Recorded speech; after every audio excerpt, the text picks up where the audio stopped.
Weird. All right. I don't know why it's not letting me go live. That's so strange. All right. I'm going to pop out and pop back in. That is so strange.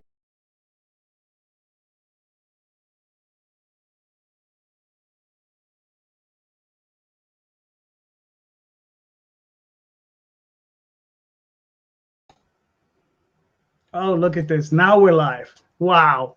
All right. 42 minutes, 42 seconds of dead air. Sorry, everybody. I'm back.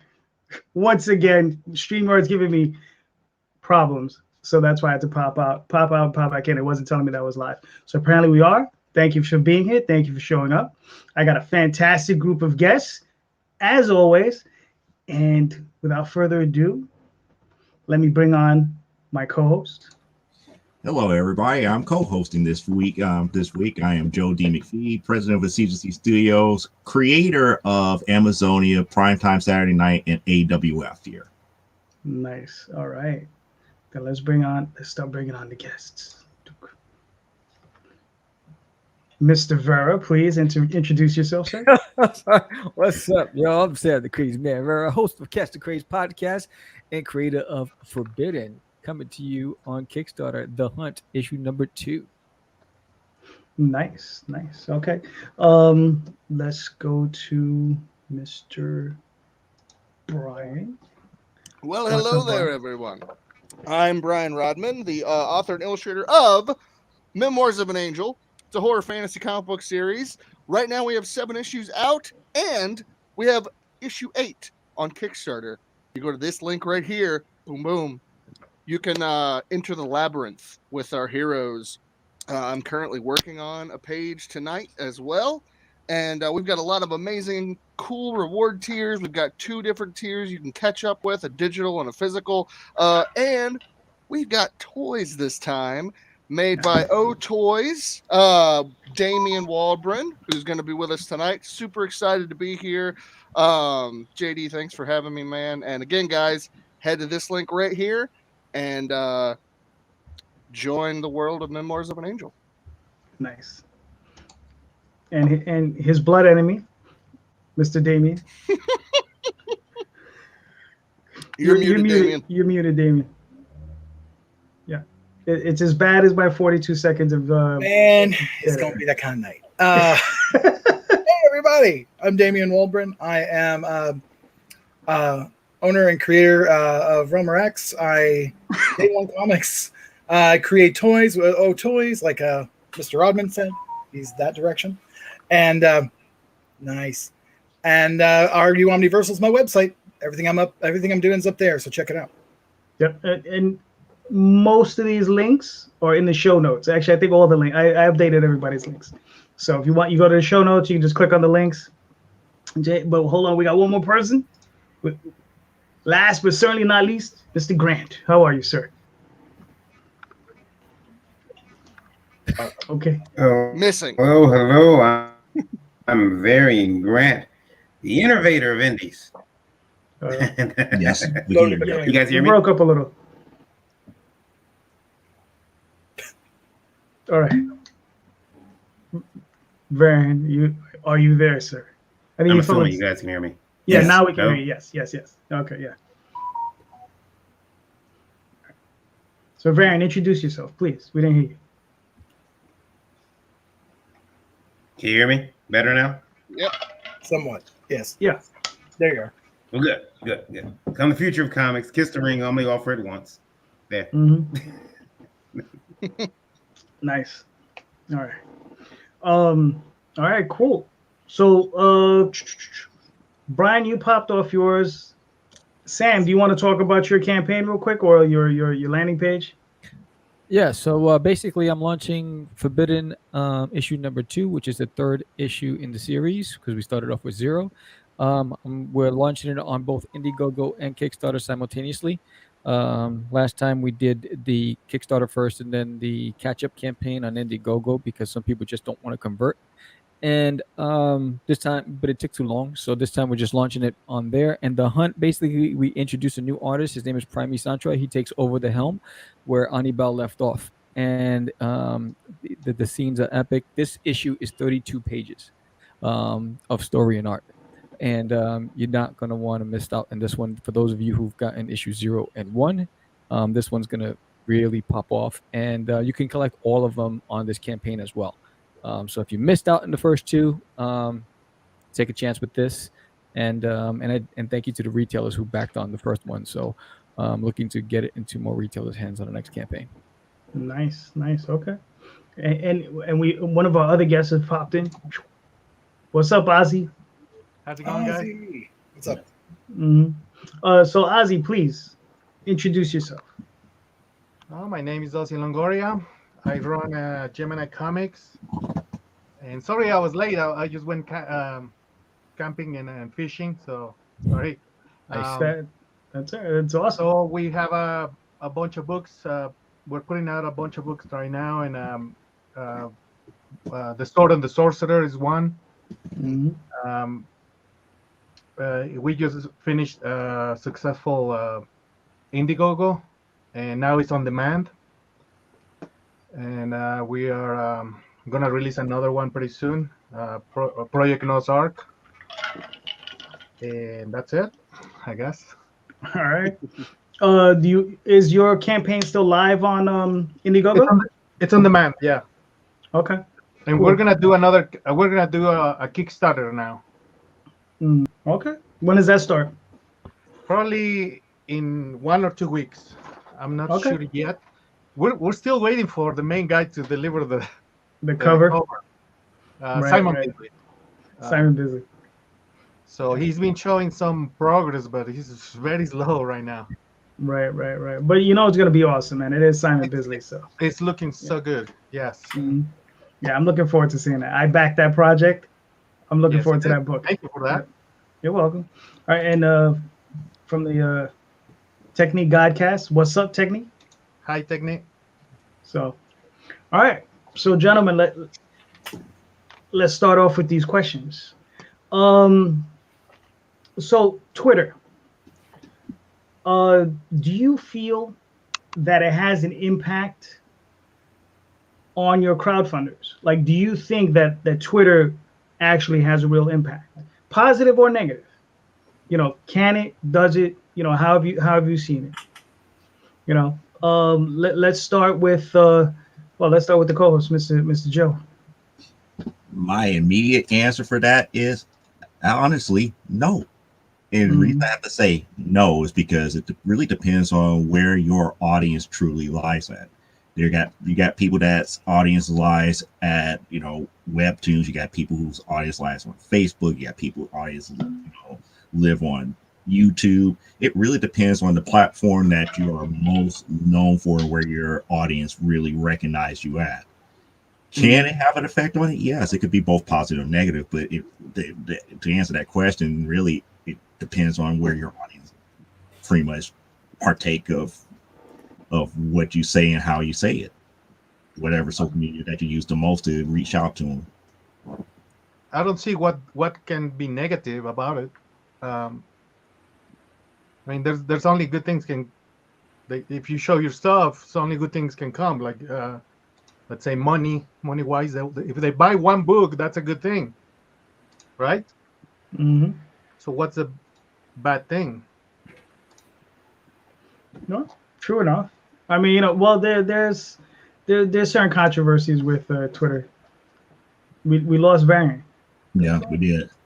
Well, I think he was having computer problems, so all right, Sam, how do you feel about it? What do you think about Twitter?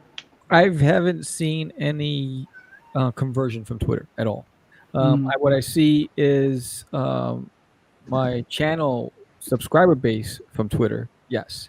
But as far as any of the crowdfunding campaigns, most of the conversion I've seen was from Facebook. Okay, that's fair enough.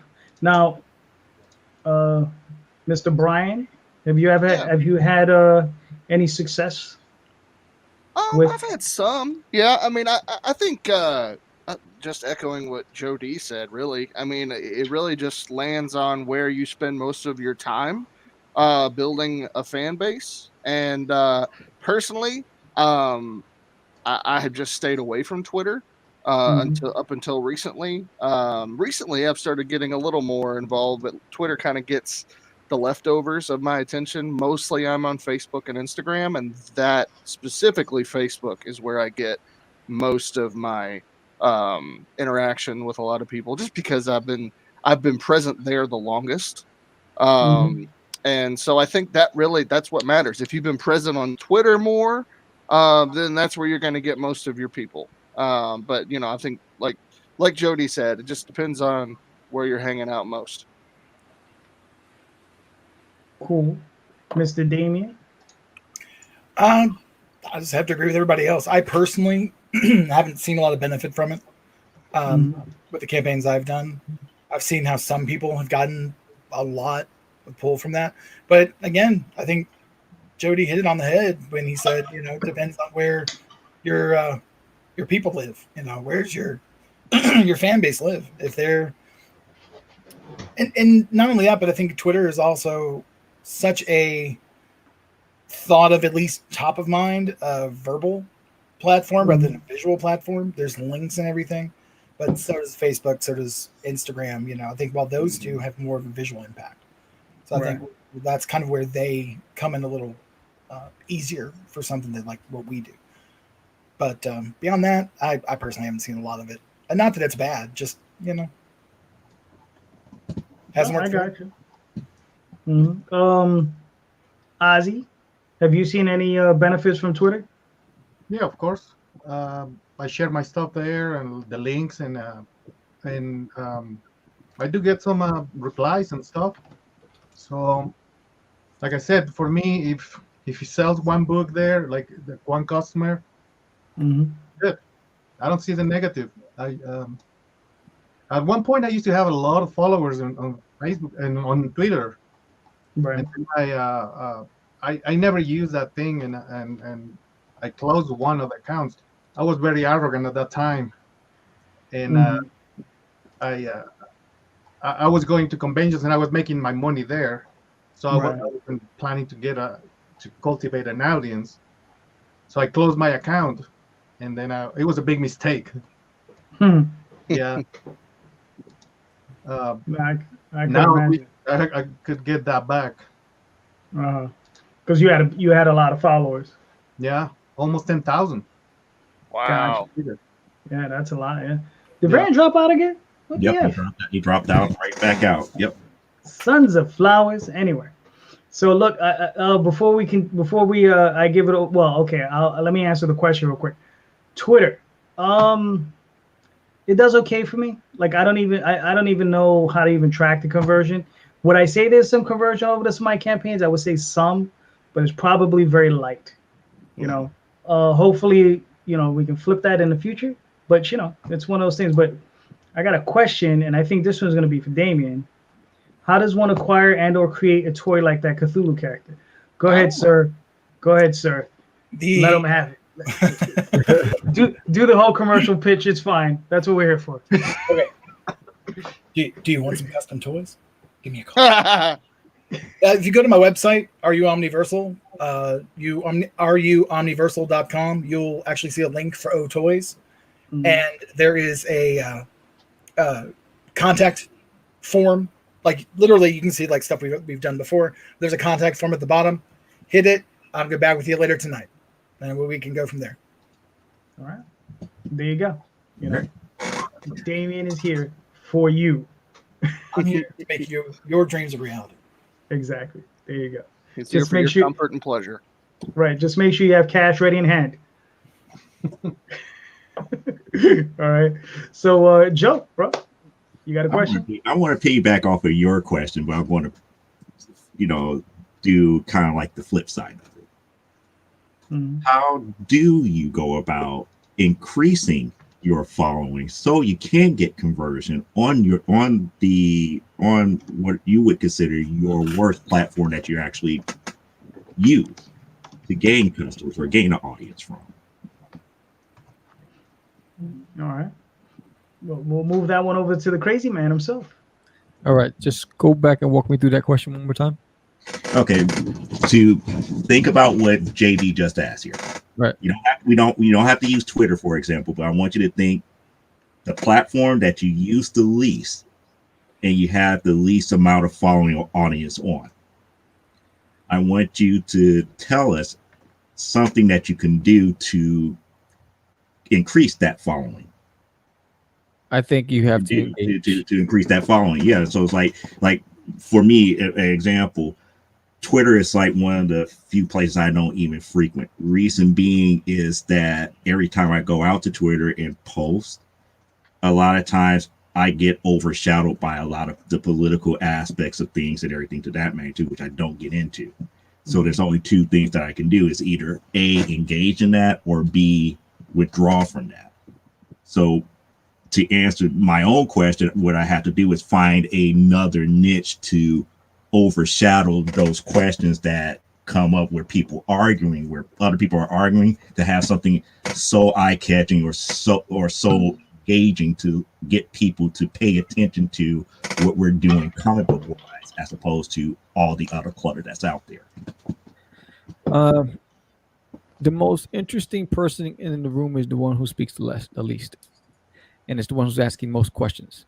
So I think if you want to capitalize on a social platform that you're not as active on, I think you just have to target creators that interest you, engage with them, ask them questions, and then what happens is they follow you, they tag you, their people follow you, they tag you. You start cultivating this group, this following, and it's because you're the most interesting person in the room because all you're doing is showing an interest in someone else, and rather than just promoting yourself.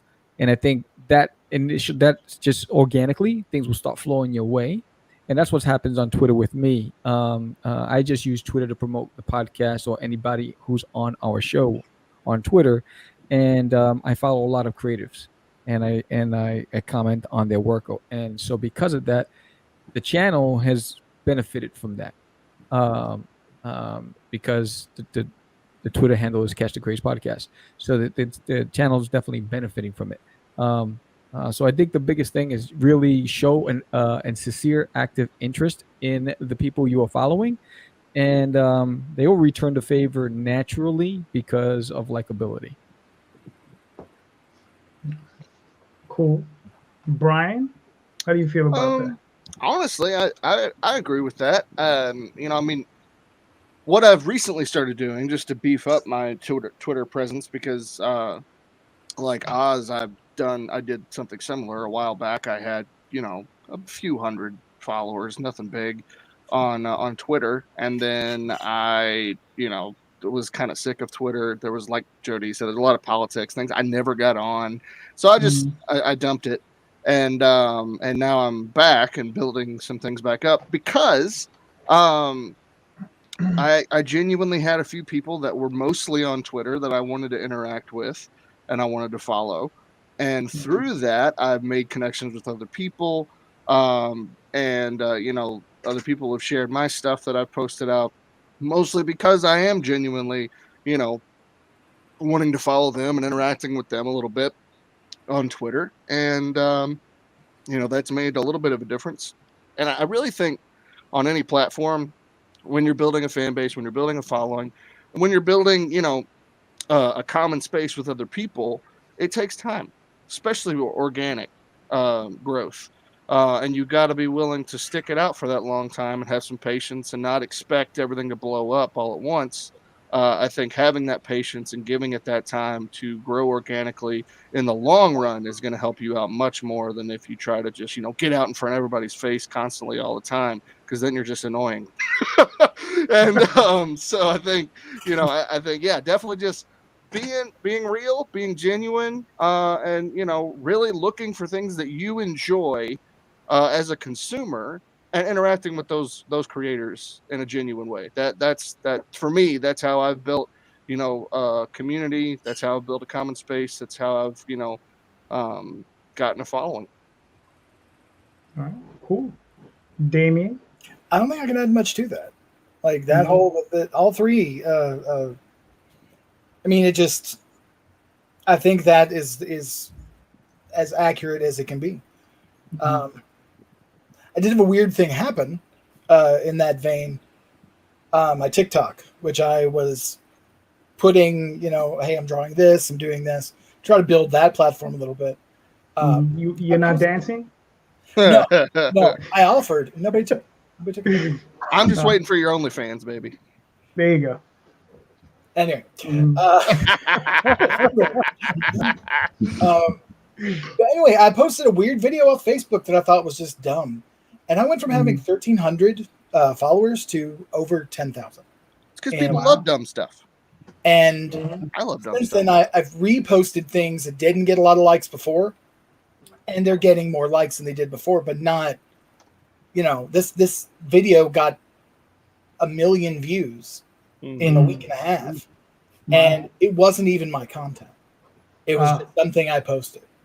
And I think sometimes platforms can be so fickle as far as when you can't control the narrative, from the other side of the screen because of algorithms, and what's going to be shown to people when and how is sometimes taken out of your hands altogether. And so doing the things that I think everyone has already said really help, corral that algorithm down a path for you. That's just where I stand on it. Gotcha. Oz, you got any thoughts on it? Well, I'm going to say the same thing, actually. I agree with all that. What I'm trying to do to build another audience in different platforms is, for me as an artist, I can just do the videos instead of showing just the images. I can do the videos of how I draw it and speed it. That helps a lot. I've been getting a lot of good response, and people subscribe and follow me, so that helps a lot. But yeah, it's the same. You guys just said it's just the same thing. No, I got you. Yeah, it's difficult to build, from zero, but a couple of places that you can go to. I'm going to say this, and I'm going to say this because I'm kicking myself for not doing it more. Reddit is one of those places where I feel you can build an audience. The thing is, though, is that you got to be on it, and the problem, I know, like I've been like, oh yeah, I'm going to post I'm not posting every, right. Yeah. I barely post, if I post once or twice a week on Facebook when I'm not doing a campaign, that's a miracle, because I'm like everybody else. I'm busy. I'm doing other stuff, trying to do my best not to look at all these stupid memes, right? That's right. That's you, Brian. Damn, he's like a meme master. Hey, look, I'll tell you this. And really, there is a purpose to the madness. I mean, originally, I was sharing goofy memes before I became a comic creator, and that's kind of how I built a following, just with memes. And I keep doing it. First of all, because I think they're freaking hilarious, and I like making people laugh. And so, but when you get people with memes, the algorithms then bring that, whatever you post in front of those same people. So people that normally wouldn't be seeing your posts about your comics, well, now they suddenly are, because they love your memes, or they love, whatever other content you're posting as well. See, told you, blood enemy. There was a change from 10 years ago and now, because I remember posting something in Twitter or Facebook 10 years ago. You used to get a lot of response, like a huge response. Nowadays, you get all the 5 people that you always get. Yeah, right. It's so difficult. Yeah. That's why it was easier to build an audience 10 years ago. Now it's but that's the algorithm now. They lock you out, they lock you down because they want you to buy advertising, and that's all that is. They want you to say, oh, well, we'll sell you X amount of hits for this amount of money, and you don't like it, tough, right? Right. Hold on, I got a few of these. So from Technique says, lol, I gotta make a custom out figure. And then old toys, can I make it? You can't resell it, but I'll make it for you. There you go. Well, you can sell as an original art piece. That is true. Here's one for you, Ozzy. Either Ozzy has a feather pen or stroking. My cat. Yeah. Mr. Evil. Or no, Dr. Evil. Dr. Evil, that's the name of your cat? Oh, you're Dr. Evil. 1 million kitties. 1 million kittens. All right, so here's one for you guys. Just a few days ago, right? The world came to an end. Facebook was off the line for 5 hours, right? The universe was crashing in on us. We were going to get sucked into that black hole. It was wonderful. Exactly. It was actually. Quiet at least. Now, If it was wonderful, it was quiet. yeah. So here's the question. You know, if Facebook didn't exist, right? We talked about Twitter a little bit. So let's kind of push Twitter out of the equation as well. Facebook and Twitter didn't exist. What would you do to market your work? What other sites would you go to market, you know, your wares, Mr. Brian?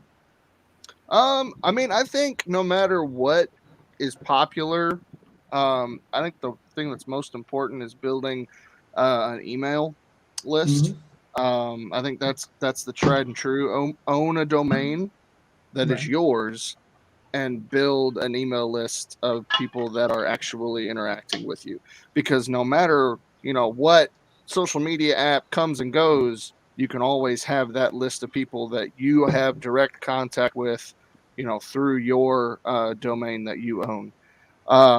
So, I mean, really, I think if that's your foundation, then go from there. Whatever is popular at the time, you know, build a presence there. But always have that foundation of, you know, of subscribers that you can have direct contact with.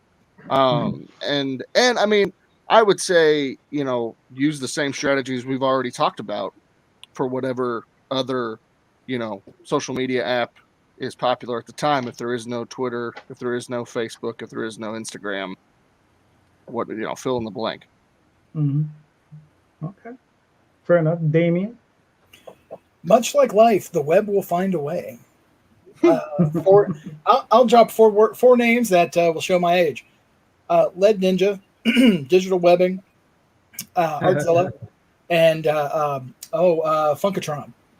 Funkatron. Before I ever was on Facebook, I was on all four of those, dropping artwork and just talking to people. You know, getting to know people, making friends, and you know, getting a friend base out of that. So I think we'd see the rise of those again, because Facebook really killed those off for the most part. It's much easier to use Facebook than have to have a thing you have to maintain somewhere else, and you know, your MySpace or your whatever. Right. MySpace. Yeah, I dropped MySpace. What? Yeah, I'll be 45 in 10 days. What do you want? Hey man, I miss having a theme song for my profile page. I'm just saying, get on that Facebook. What are you doing? There you go. Ozzy, where would you go? Well, I used to go to the Pencil Jack and the Pencil Jack. The comic book. There used to be another one. It's comic book creators. No, comic book something. I can't remember. That's another, same as the Pencil Jack and the Digital Webbing. Digital Web. Comic Space. Comic Space. Can't remember that. But yeah, conventions is a good way to build your audience. I used to have a lot of followers, and when I used to do a lot of conventions, I used to do pretty much all of them, all of the big ones, small ones around my state in Colorado, and I used to have a lot of followers that way. And like I said, I never started a email. That should have been. That's for smart people. I'm a dummy. But yeah. But have you learned? I have learned. Yes. So you're not you were just ignorant. I'm getting there. Believe me, in 1 year, I've been collecting a lot. Okay, good. So like I said, you're ignorant, not dumb. Right. Because ignorance is just you just don't know something. That's all. Yeah. That's all. You know. Believe me, and it was my arrogance. You know, when you're doing great. For example, I was doing $20 commissions, and I used to do it in 1 hour every commission, and I used to do it during the 8 hours of the conventions, and then I used to take all the work home for 2 weeks. Mm-hmm. So I used to make tons of money there, and I wasn't in need of those emails. Like at that time, I was making tons of money, and I thought it was gonna be like you're gonna be like that forever. Right. Obviously, it didn't happen. Mm-hmm. So live and learn, right? Mm-hmm. There you go. Exactly. And adapt too, right? Because like that was working for you.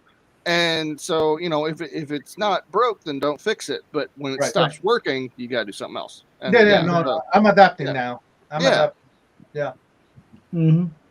So you definitely weren't stupid, is what I'm trying to say. You were out there hustling, making money, and that's good. And there was no reason to think anything else. Right. Exactly. Mr. Grant, can you hear us? Are you there? I can. Did you hear? We can hear you. Did you hear the question? Yeah, I did. You know, I think it's important to try to keep as many avenues open as you possibly can when you're promoting your work. I think that Facebook has made creators a lot more lazy. Yeah, I did a lot of reading on advertising, and you know, Facebook adopts some models, YouTube, all these, you know, the Google companies, where they will push you, like they'll push you aside for bigger clients.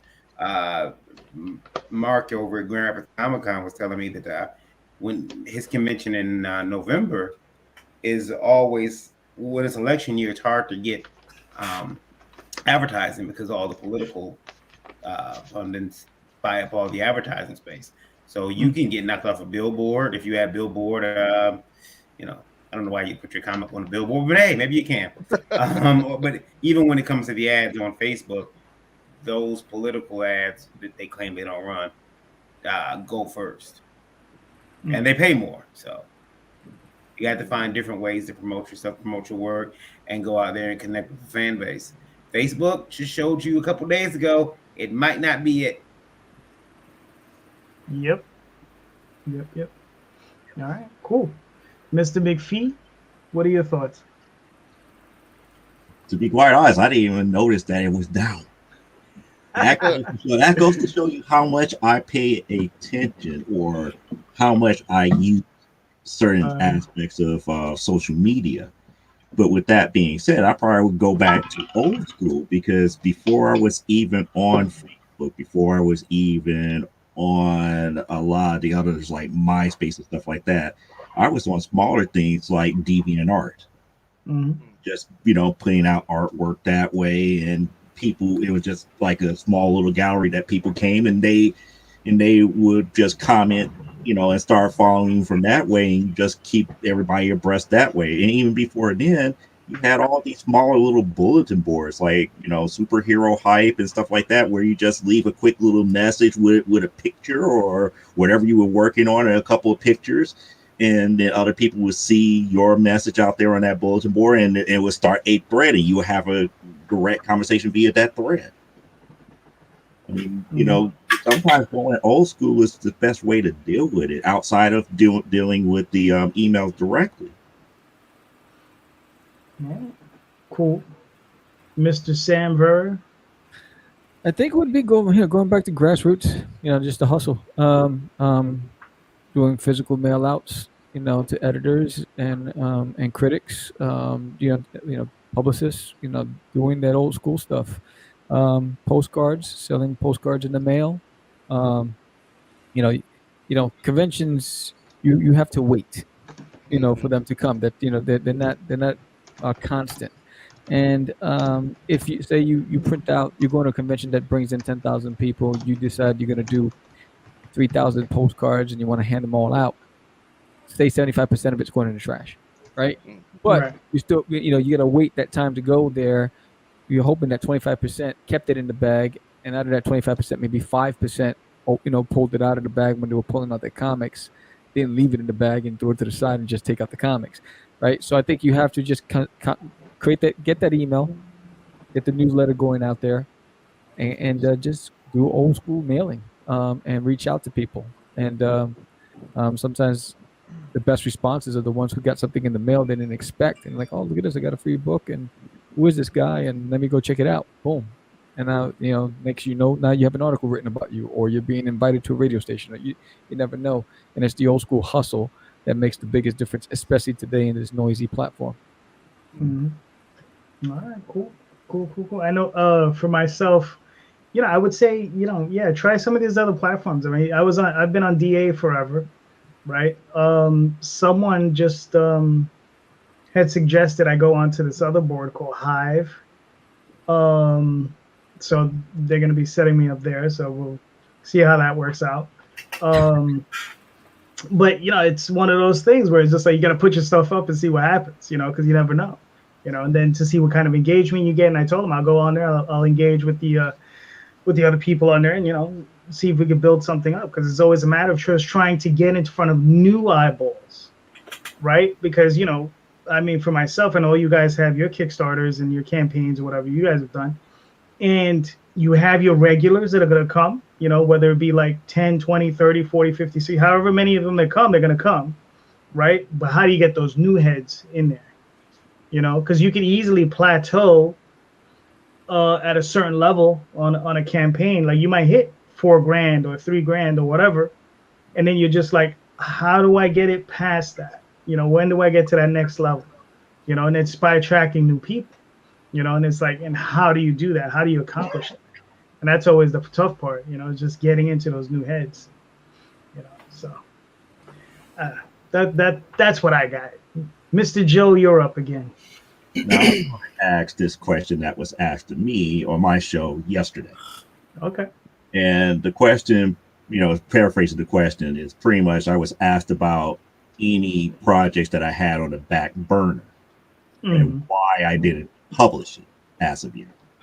And I was explaining a couple of projects. It's like one I was actually working on the show. It's like something that I had on the back burner. I'm not immediately trying to publish it right away, even though I had like a issue 0 already ready to go to send to a printer if I really wanted to. But I want to develop that series a lot more before I say let's run with it.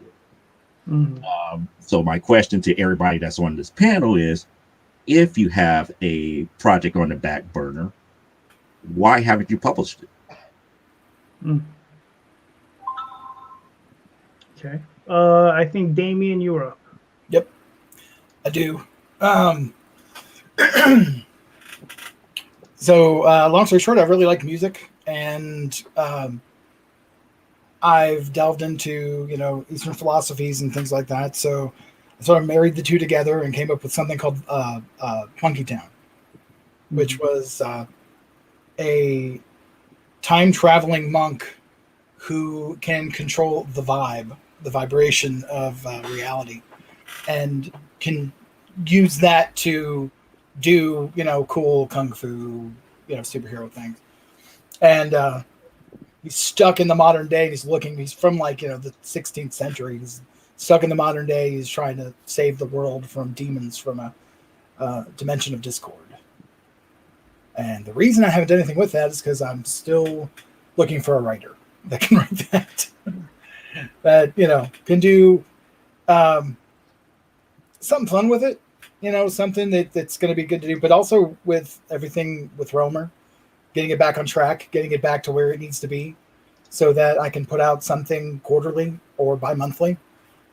Came first, because that's sort of like that's my baby. The other thing was something really cool that I liked that took a back seat because the baby needed to be fed. So kind of how it turned out. I've got all that stuff's up at on my DeviantArt, so if anyone wants to go check it out, just look for DR Waldbrunn. Mr. Longoria, what's your hidden baby? Well, I have many actually, and I'm trying to get them all out. Probably next year. But this year, starting this year and next year, I'm gonna release all my books because I've done so many. I got at least 10.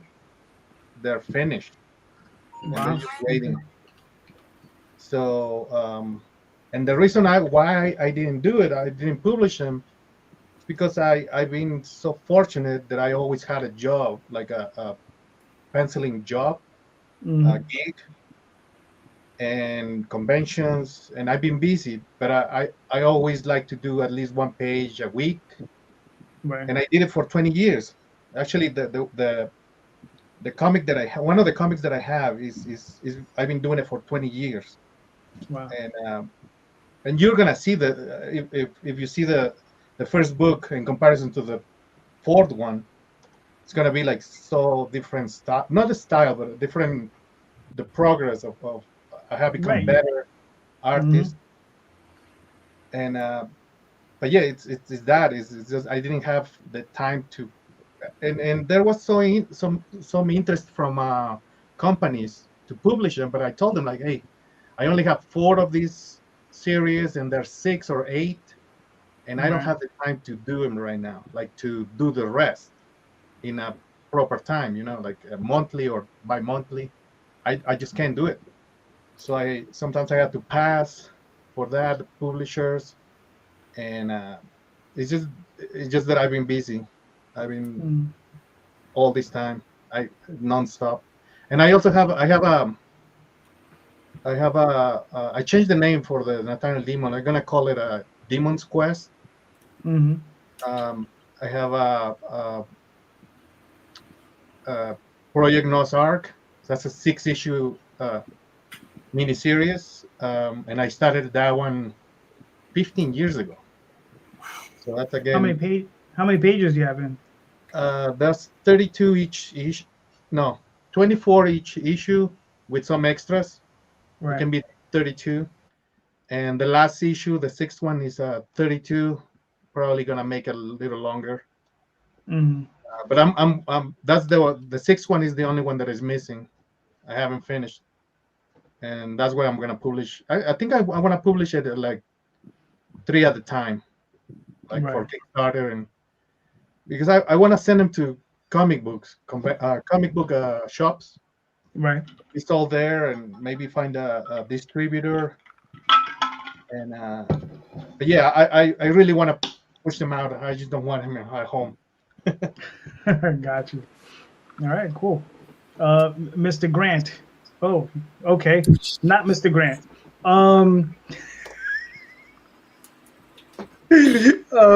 Just as the question gets through, the poof, he's gone. All right. Can I share some of what I was talking about real quick? No. Okay. No. That was so I'll see you guys cold. later. Have a good one. Oh, it was great. No. As a matter of fact, I'm only joking. Damion, share it. I'll pull it up. He said nobody wants to play again. with me. You're muted again. I can't hear you. You're muted. You're I said I wasn't muted, trying to Damion. be that guy and suck up all the time. That's okay. Be considerate of other people. Excuse me. Yeah. Where's my screen? Show us the stuff. Show us the stuff. There we go. Allow. There you go. Oh, nice. So I did a. There used to be something a long time ago. Small Press Idol. I don't know if anybody else knows about it. I submitted it for that and got to like the second to last round, and then somebody else beat me out. But I've got 4 pages for that. We'll mock up of the cover and some of the characters. It's really not my normal style. It's kind of like how I started drawing. Right. Like I've changed my style quite a bit. But this one I like because it's the the villain and the demon merge together and sort of form this. This sort of what's his name? Who created the Backstreet Boys? That's sort of the template for this guy. Okay, this demon are trying to create a boy band to take over the world. Let's not get you sued. How does that sound? It's the best idea I've ever heard. Yeah. Boy bands are a virus and they need to be taken out. Are you trying to tell me you didn't like the Back Alley Boys? The who? No. I was not a fan. I'm thinking about what was it? The new K-pop band that they have out here, the K-pop boy band that's been killing it all over the place. I have no idea. I liked Limp Bizkit at one point. What do you want? I'm not ashamed. Mm-hmm. How about the Butthole Surfers? Did you like that? Pepper. Pepper was a good song. Anyway, I'm gonna stop sharing it. Style. Are you the artist on this? Yeah. Mm-hmm. Yeah, this is his designs. Yeah, this is his designs for this work. Yeah. This is again, there's the main character. He has a time traveling pagoda. It's got a tuning fork at the top. Nice. He ends up in the future, stuck in just the top piece, just lands in the middle of a park. Mm-hmm. Good. It's fun. I've got it all planned out in my head. I just don't have it done. Yeah. Nice. No, it looks really good, man. I like it. You know, I'd zoom in, but they're a little pixelated because they're real old. Before I know how to load things properly. Nice. All right, cool. I'm gonna pull that out. All right, there you go. You did it for me. All right, that's really cool. Now let's give it over to Mr. Sam. What is your hidden project that you have yet to put out release? That I've yet to release. Yep. Yeah, like on the back burner that nobody knows about, that you just haven't for one reason or another didn't want to publish.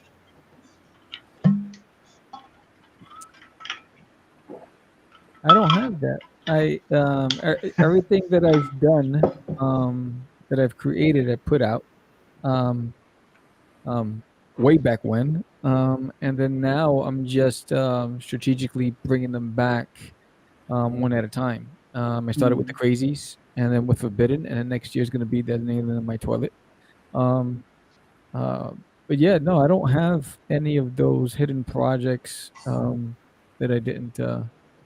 Anything that I felt like I wanted to do, I went in, I did it, and and rolled the dice.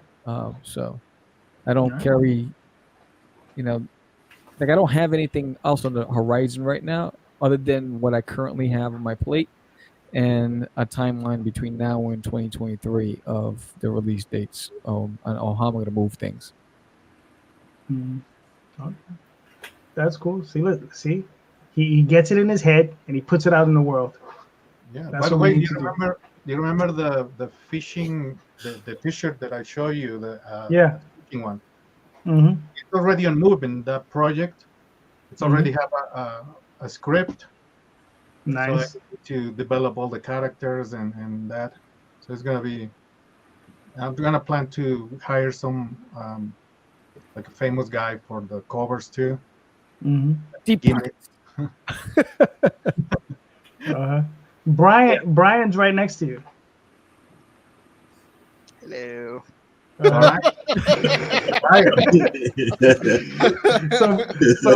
Brian, what do you have any of those, any types of projects like that you maybe have on the back burner that it's just sitting there, screaming to come out to the world, and you're like, no, not yet?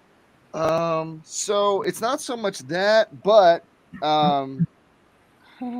so I recently, because apparently I absolutely hate myself, I've planned out the next 15 years of my creative projects. Because I've got about 8 or 9 stories that are going to spin off into either graphic novels, miniseries, or ongoing series. And actually next year I will be, how Marvel puts out like their 5-year plan. I am working on a piece of artwork to launch the next 10 years of the art of Brian Rodman. And so you've effectively doomed yourself. Exactly. Like I said, I apparently I hate all social life, and I don't want to see my friends or family ever again. Is essentially what I'm doing to myself. But no, I mean, 15 years leading up to when I finally pulled the trigger of making comics, I had all these ideas swimming around in my head, and I have like pages and books of notes that just have finally found their way to practically being made.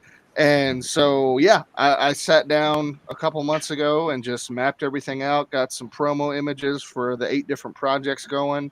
I've announced a couple of them on my Patreon. Cool. And yeah, I mean, so I've got a schedule. I'll pull the trigger when the schedule, because a lot of it I'm just doing myself.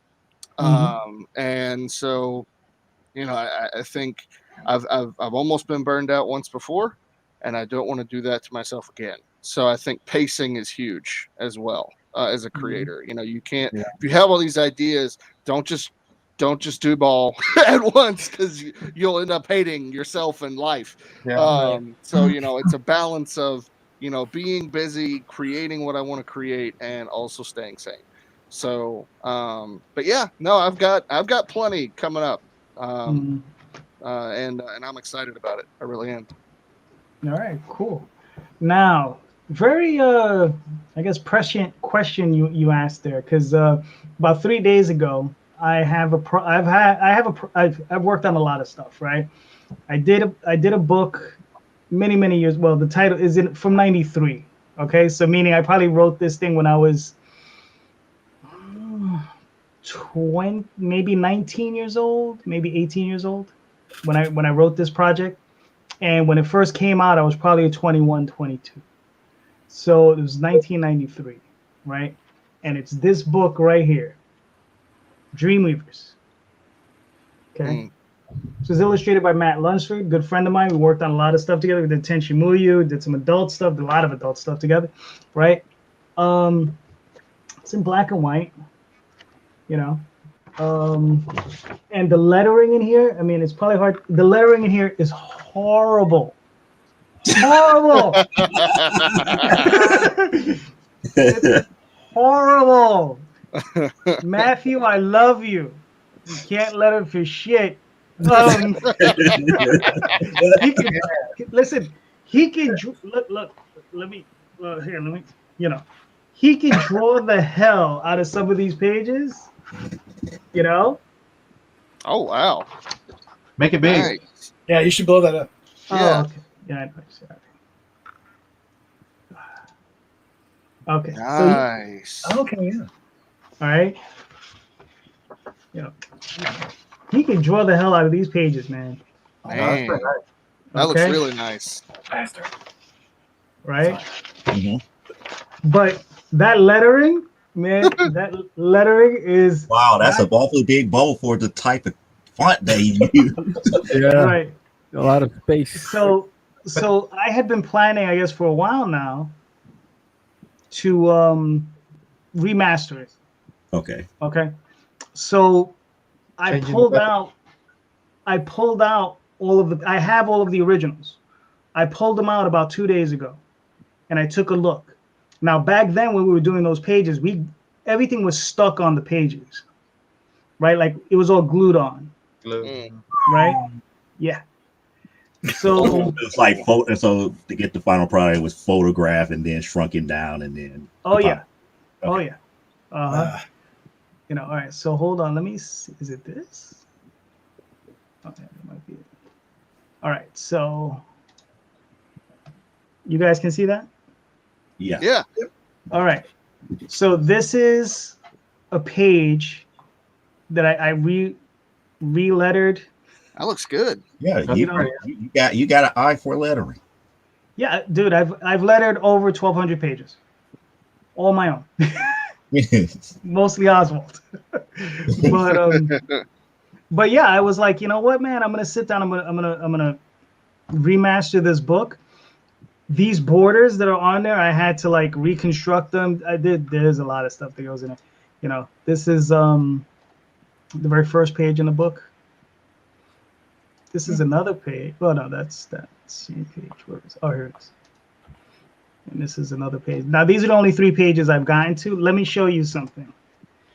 And I'm also noticing using Photoshop instead of Illustrator. Yeah, Daphne's the smart one. She uses Illustrator.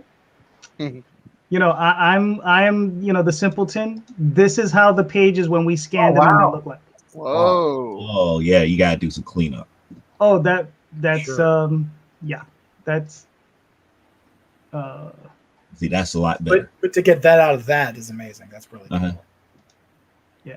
So, oh no, what is it 2? What do you do? Do you selected the color, the black, and then Well, just okay, so like for this one, like for me, Daphne's the one that taught me how to do this, because like I said, she's a smart one.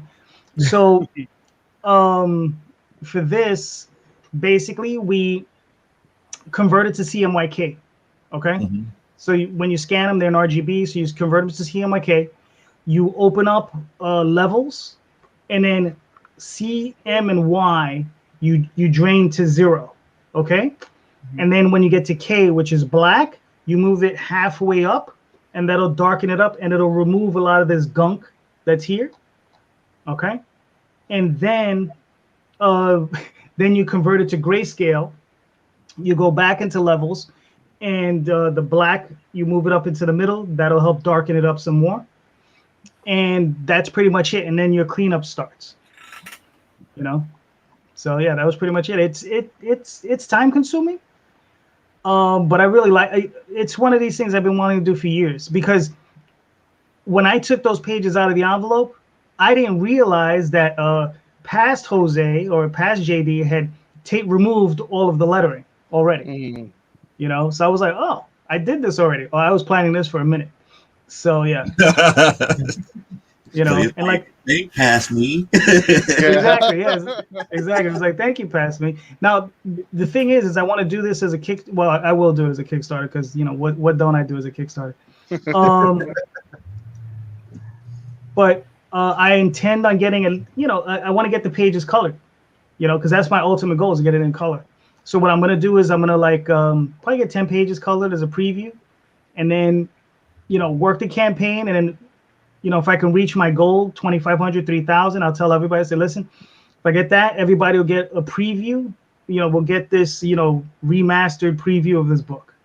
If we get up to like 6K though, I'll get the whole thing colored, and everybody will get a color book. So I think that's the approach I'm going to take with it, So yeah. what's the story about? It's about these 4 kids, the Dreamweavers, right? These guys. So there's 4 kids. They're friends. They play role-playing games, and whenever they go to bed, their role-playing game characters come to life, and they inhabit the bodies of those characters, right? But the thing they don't know is that those characters, they're not figments of their imagination. These are entities that have been pulled out of basically what everybody's referring to as the multiverse, like fucking Marvel invented it. Roger Zelazny, he's the one that created it. But anyway, so they get pulled from the multiverse, and this is a group of they call their group is called the Mystics, and they are demon hunters. That's what they do in their worlds, This guy Shakaraju, he's a mouse guy over here. He's a powerful sorcerer, acrobat. Is basically in their world is his indentured servant, basically his slave, because his race created his race. So there's a huge thing with him, because Shakaraju is a noble in that world, in that society, and he's trying to help him free his people. But there's huge opposition about from it. This character, this big guy over here, his entire planet was destroyed, or his dimension was taken over by demons. So his whatever was left over of his race, they're like a wandering tribe of people, and they're trying to find a new world. And in this one, she's like a shamaness, so she's very spiritual, and her main form of attacking a demon is to forgive it. And by forgiving the demon, it reverts it back to a point where it's you know, it's like if you were to forgive what is that when you do when they put the Brian, help me out. When they pour the water on the baby, damn it. Exercise. Oh, exercise. So no, not exercise. No. You're talking about either baptism or baptism, right? Okay. So, like when you baptize somebody, right? They become pure. They become new, right? So when she baptizes a demon, it's no longer evil. It's no longer that core savage thing. It reverts back into something, that was pure, and so that's what she does. So. That's a really cool idea, man. That's good. Yeah, but listen, I was even at 19, I was bugging. Kickstarter for that. Are you going to offer the original books or Oh yeah, I have. I hope, because I lost some of these in a flood. I'm hoping I still have two because across it. Well, we have a basement across the street, and we had at least 4 or 5 cases of these. So yeah, I would probably I would definitely offer these up as an extra, so people can compare the two and be like, Jesus. How many do you print of those? I've done that many times, and it's hard to do that black and white without artifacting. It looks really good. Yeah. Well, these, okay, we printed 2 versions. We had, I don't have a copy of it, but I had what we used to call a reader's edition, which was printed on newsprint, which we charged less for. It was like, because this is a 48-page book, so I think it was like $2. This one, I got $4.50 on the cover. This has like, obviously it has foil stamped and has a cardstock cover. We did 2,500 like this with the red, and we did 500 in gold. Ooh. Yeah. And we sold, and at the time we were selling through Diamond, Capital City, all these different distributors at the time. I probably sold 4,500 total. And then all the ones that we sold, at conventions, we sold a lot. I mean, I was, at the time, I would always get into the black, and then whatever we made, and usually just through the distributors, we would get into the black, and then we would just sell the rest at the shows, and that's how we made our money. But this was one shot, right? What? Is it a one shot? No, this is a 6-issue limited series. I have this one, and here, let me grab one of these. This is one of the gold books. Ah, okay. So this is issue 2. Now, Matthew, you saw the work that was in there that I just showed you, right? Now, these books came out annually, right? Matthew was in college at the time. We were all in college, right? Oh, well, they were in college, but I don't know. I was doing something, but he visited the offices of Marvel Comics because we're all here in New York City. So as a school trip, they all went up there, and he got to see Jim Lee's pages in person. And it was like, I think for him, he met Jesus. And so his work went from that very open looking style to this. To Jim Lee-esque. Well, it's Jim Lee-esque. Hold on, let me do this again. I was about to remove myself. So you didn't fix the lettering. No. These are old. I mean, this is from back then. I know. It's like if he went from from his original style to Jim Lee, it's like I guess Jim Lee didn't affect his lettering at all. No, Jim Lee did not affect his lettering at all. No, but the style, though. I mean, you can tell. Yeah, you can see. Mm-hmm. Yeah. That hand coming out at you.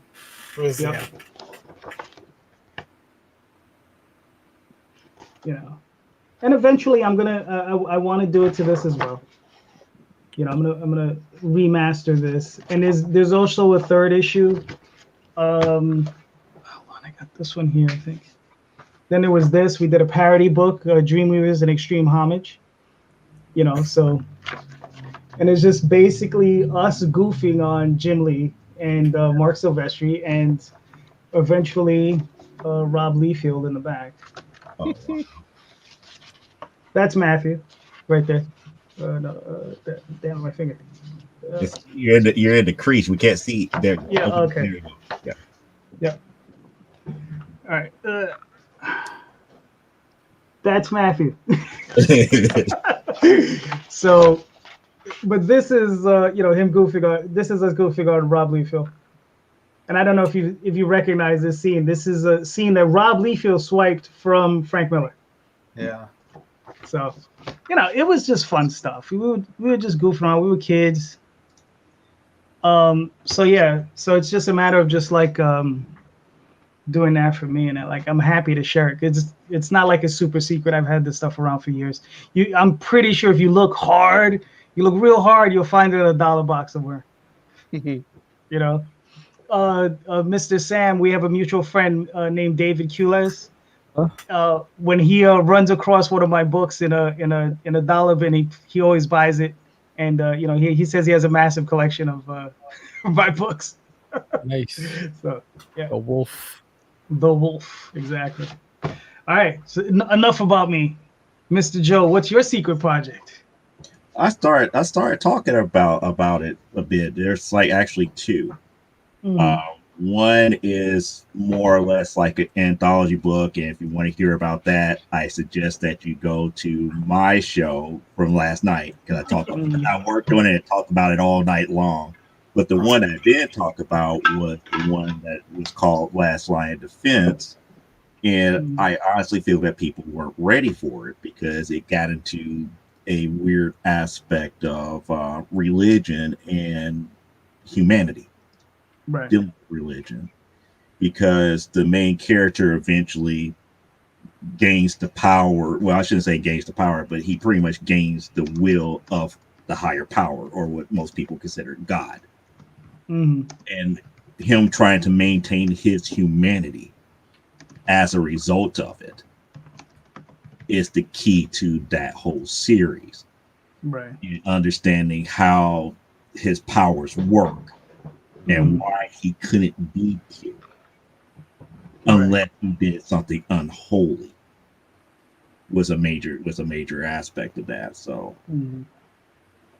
No, that's cool. and the weird thing about it is, like, everybody knows about Amazonia, but that was the original series that Amazonia came from. She's actually a character from that series. Spin-off, huh? Gotcha. Like, she was it's a spin-off series of that series that I never published, because I don't think people would understand that book. That's the one you should do. You should always do the book people will understand. That's the one to do.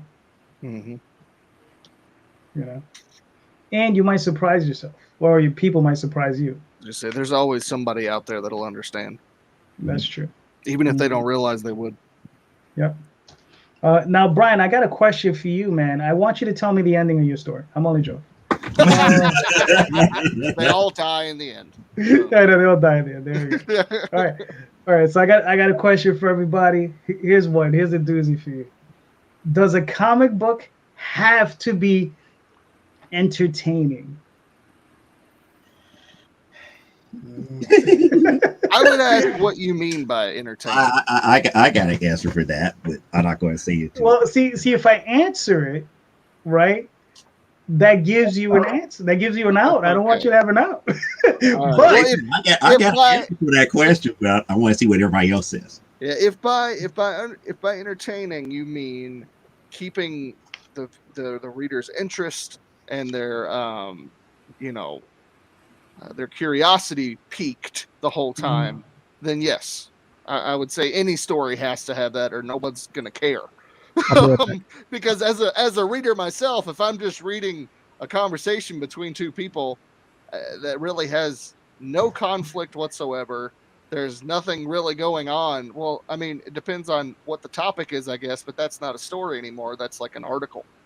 So yeah, I would say if that's what you call entertaining, then yeah, it has to be that. There has to be conflict. There has to be something driving the story that is of interest for these characters.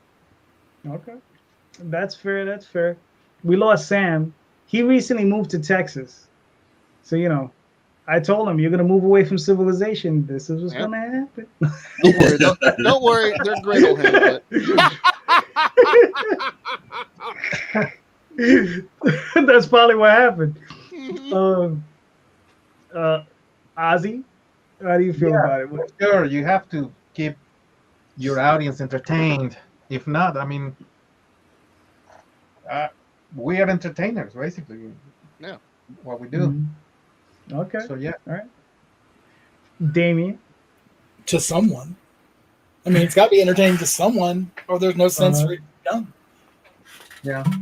I mean, have completely unentertaining comics been made? Yeah.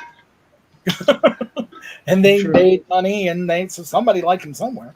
But somebody's gonna like it somewhere, I guess. Even at conventions, when I go there, a lot of people stand around just watching me draw drawings. I have to draw something entertaining, so to keep my audience, to attract the people. Okay. Yeah. That's cool, Mr. Crazy Man. I see you made it back. I was goofing on you. I said you moved out to Texas, and I knew this would happen. No, I had a package delivered, and I don't like leaving anything outside at this time of night, so I have to go and get it. I think there has to be some sort of appeal to what you're creating and what you're doing, and as long as you enjoy it, hopefully, and you put your heart into it, and you put life into the characters, and there's purpose for them. Hopefully, it's entertaining for the person who's picking it up and investing in your product.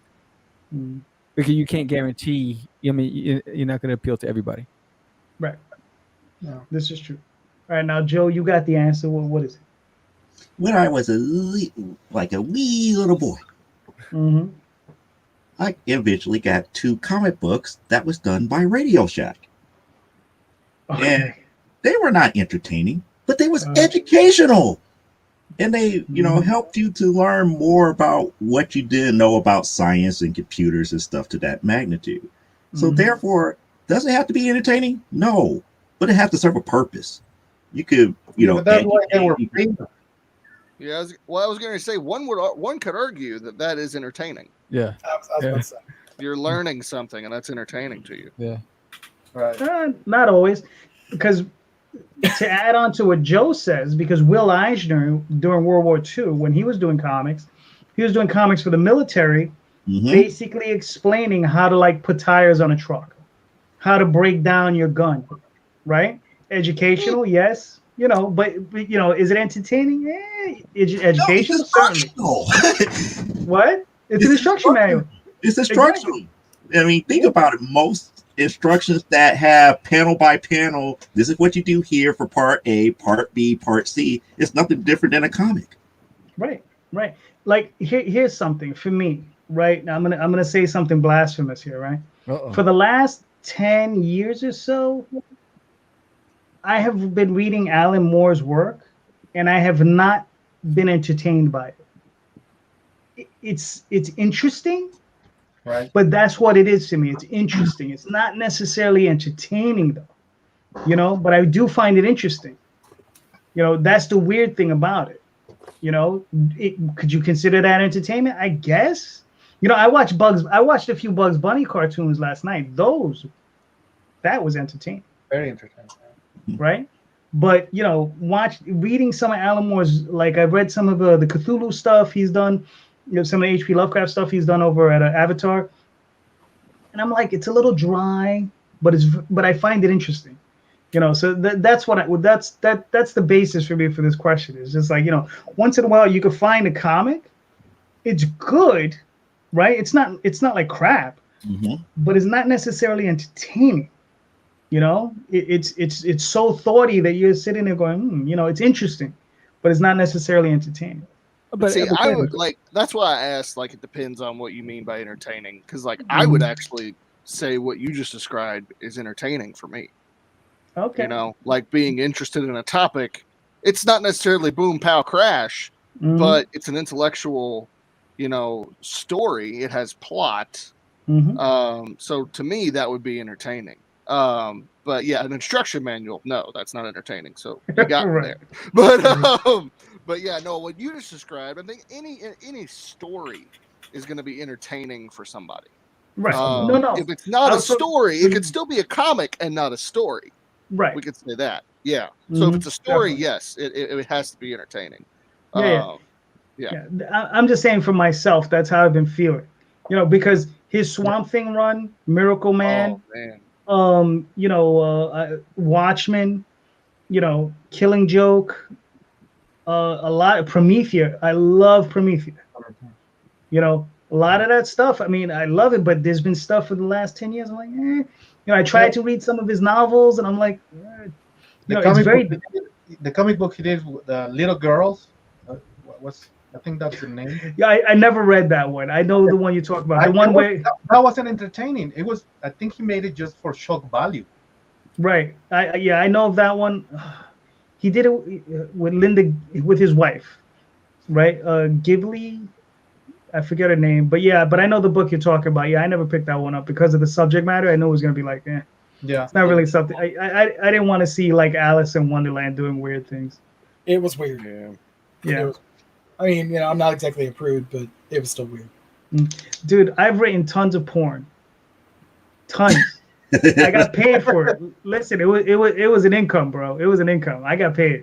So I get it, but in that particular case, when you're taking people's literary children's classics and you're taking those characters and you're debasing them like that, and then you come around and you say people are taking advantage of your work that you did at a certain company that they paid you for, and that they're feeding off of your work, but you're doing this to other authors. Listen, there are issues there that can be discussed. Still a fantastic talent. The dude's a genius. He will probably go down as the greatest writer in comics in the last 100 years. Until somebody unseats him. I don't know who. I don't know. Grant Morrison is trying to give him a good run, but I don't know. Listen, you know what? I'll give Grant over Allen. Grant stuff is entertaining. Grant stuff make you read the stuff twice to get a good. I'm sorry. Well, depending on what it is, yeah, I agree. There's stuff by Warren Ellis that I consider to like planetary. Mm-hmm. I've read that book at least 3 or 4 times. I reread that sucker every couple of years. I go back and I reread it. I enjoy it so much. So yeah. So I guess it just depends. Mr. Joe, you're up. Now you almost made me lose my train of thought with that question because it's like it doesn't have to be entertaining. It's like, it can be educational. All these different examples, like you got instruction manuals that's in comic book form and education stuff and all. It's like no. Oh, but getting back to comics as a whole here, do you individually find yourself having a hard time separating your fanboyism as opposed to being objective when evaluating not only your comic but other people's comics? Who was next? Who was the victim? I mean, who was next? No, you said it right. Who's the next victim? I think Sam, you're in that box. Okay. I always try to find something positive out of somebody else's work. Because I think generally we know what appeals we're attracted to. We know what style of art we like, what type of story, and sometimes and doing what we do with the podcast, I see a lot of different comics, and the first thing I start with, somebody put a lot of heart into this. It might not be my cup of tea, but my responsibility is to find something positive about this, and that's it, and help promote the work. Will I be a subscriber or a buyer of the upcoming issues if it didn't appeal to me? No, but I'll always I don't tear anybody's work apart, because I know that at the time that they produced it, that was the best thing that they produced for them. And so my job is not to take that away from anybody. My job is just to, hey, thank you for sending it to me. I'm going to find everything that I can to put a positive spin on this, spotlight on it, and hopefully you can get more sales from it. But we all have our own taste. I know what I collect, and but given the fact that we have this platform, we have responsibility. I'm not a critic, so I'm not here to tear anybody apart. All right, fair enough. We'll bring it around to Mr. Brian. How do you feel about that? I like what you said, Sam. I really do. and I agree with it. I think, we should always acknowledge the fact that somebody put a lot of heart, a lot of work into this piece. And I think, I'm on Comic Book Spectrum, sometimes with Joe D and always with Brian K. Morris, Eric Hawkins, and Clyde Hall. Every Thursday, we are talking about the most recent, books that we've read. Rarely do I give a negative review because of that very reason. Someone did put a lot of hard work into their story. Now, I think I can give an example for a couple weeks ago on the show. I love Todd McFarlane. I absolutely do. I've learned a lot from his artwork. I think he's a great storyteller, not the best writer in the world, but the man's amazing. Businessman, brilliant. King Spawn #2. I did not like it at all. It was one of the few bad reviews I've given of a comic book.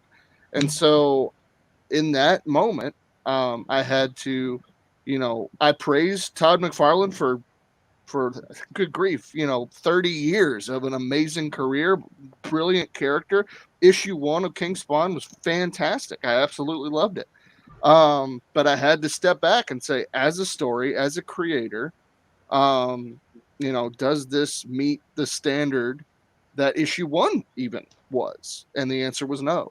And so, yeah, now it would be a little different if Todd McFarlane was standing right in front of me.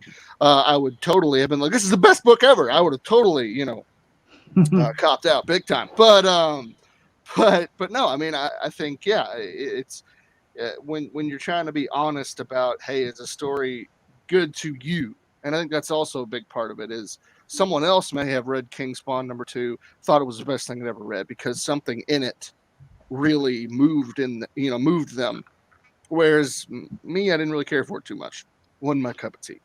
Now, so where do you think it failed?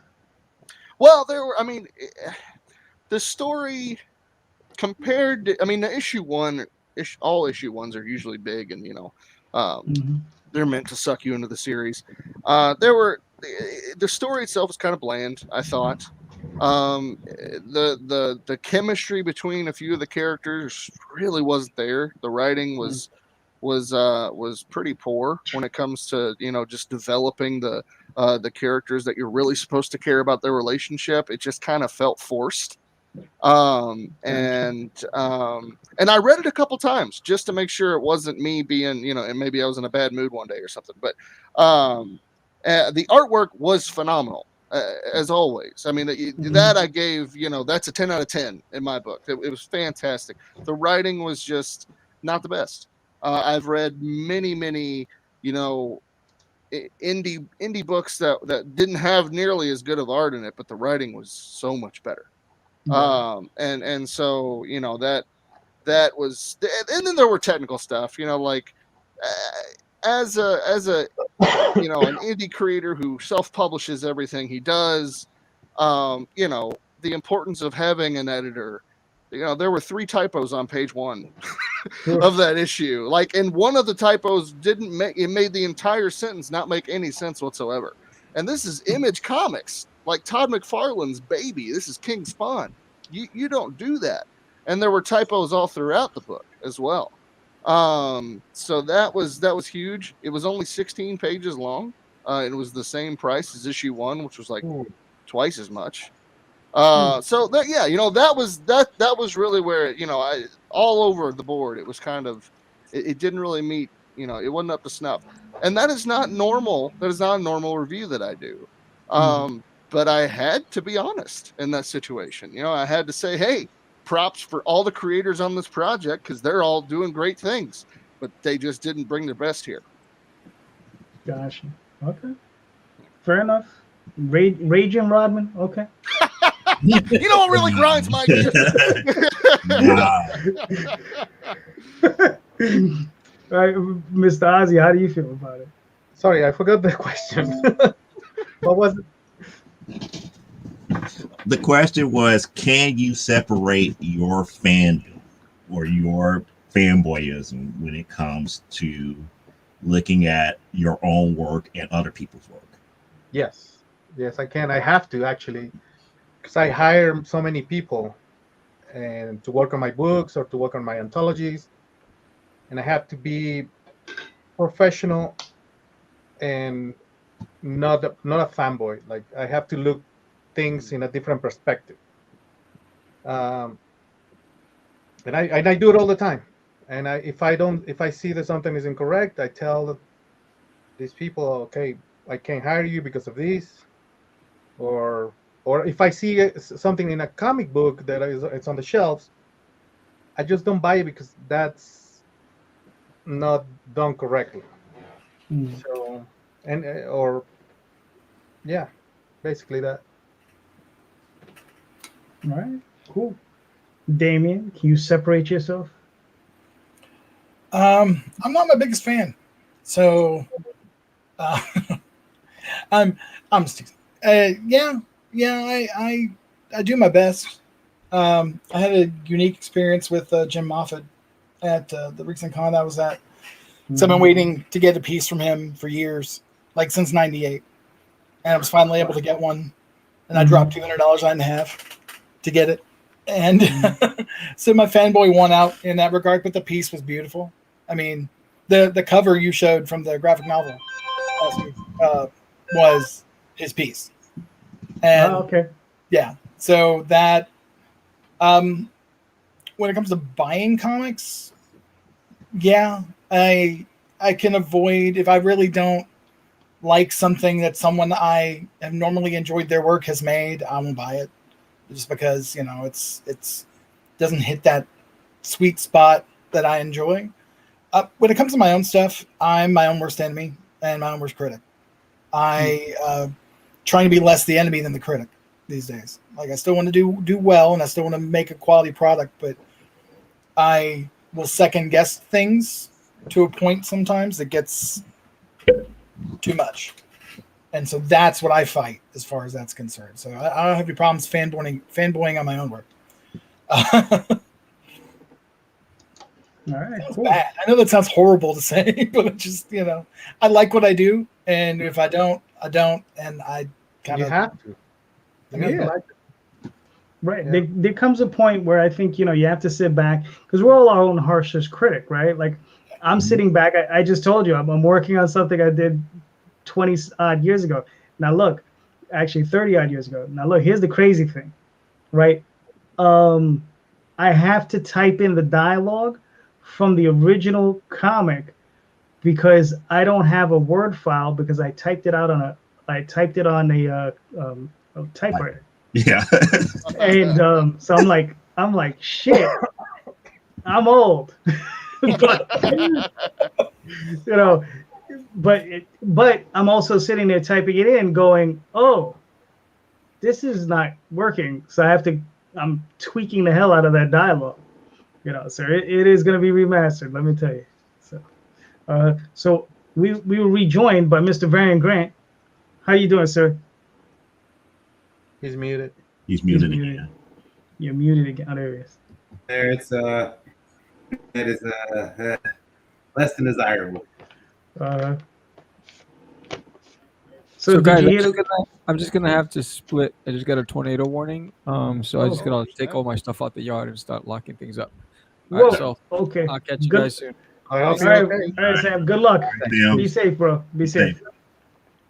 That's crazy. That's a new one. It's like, He asked the question before he left.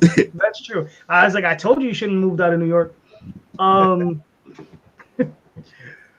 Varian, did you hear the question? I did not. Go ahead, Joe. Hit him up. The question was, can you separate your fanboyism from your work and other people's work?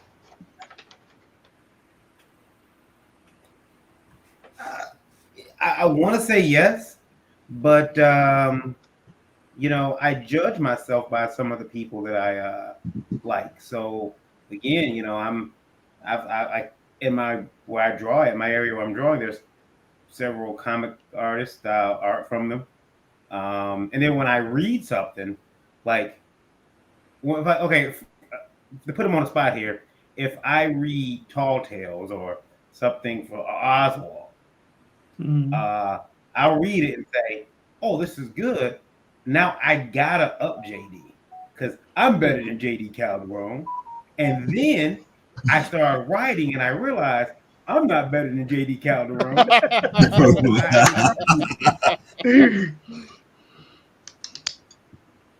So it's one of those things where I try to, but it's a fair.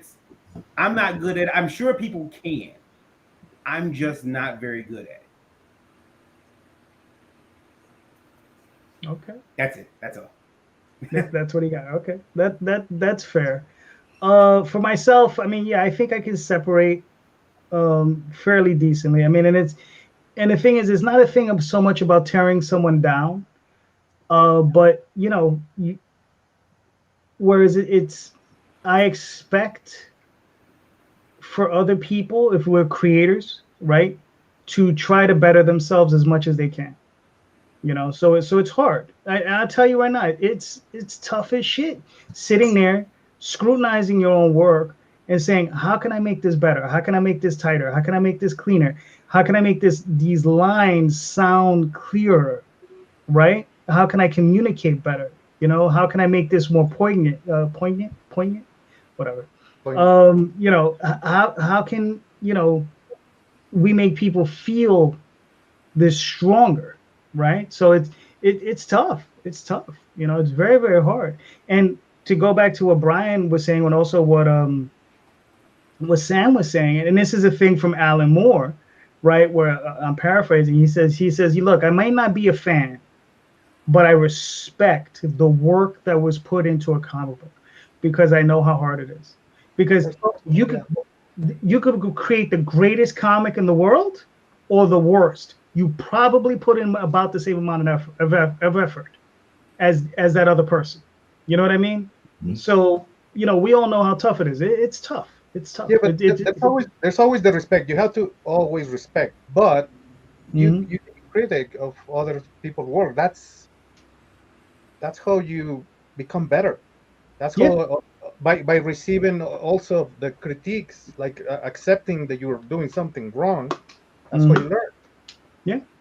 So but I think that's why you should find people that can do that for you, that can say, look at a page and go, no, that doesn't work. The flow's bad, the layout, something's wrong. I mean, my wife is my, which is a slippery slope, I know, but in everything that I do, comic related, I know that I can trust her judgment because of her, not because she's my wife, but because of her, our shared interests, shared artists that we like. We share a lot as far as those things that we enjoy that can relate to comics.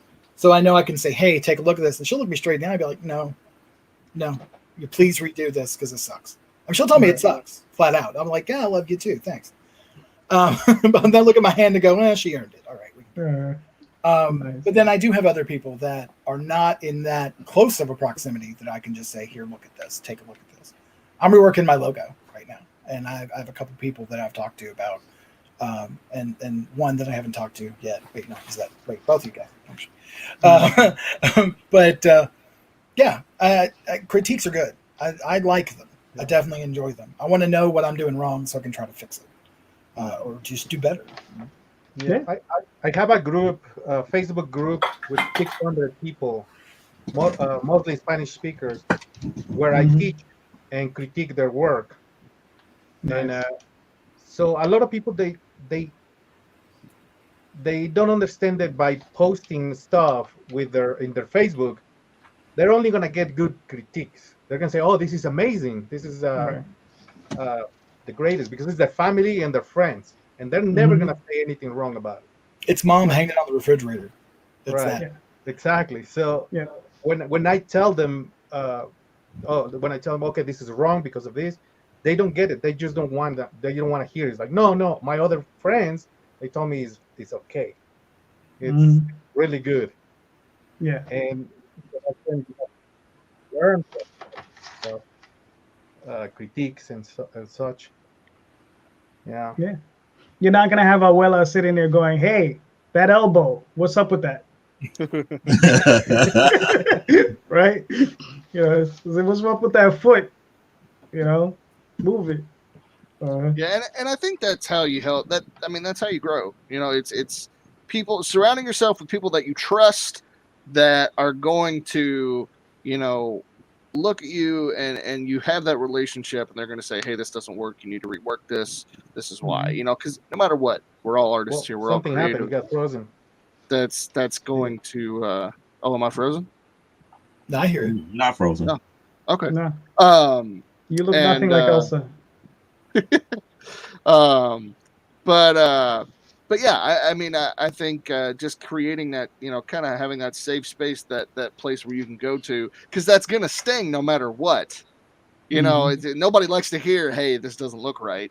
But you need that in your life, and so it takes maturity to create a group around you that's gonna safely come to you and say, hey, rework this and all that. Because if you don't do that, then you're forever going to be, you're not going to grow. And you're not going to appeal to different people.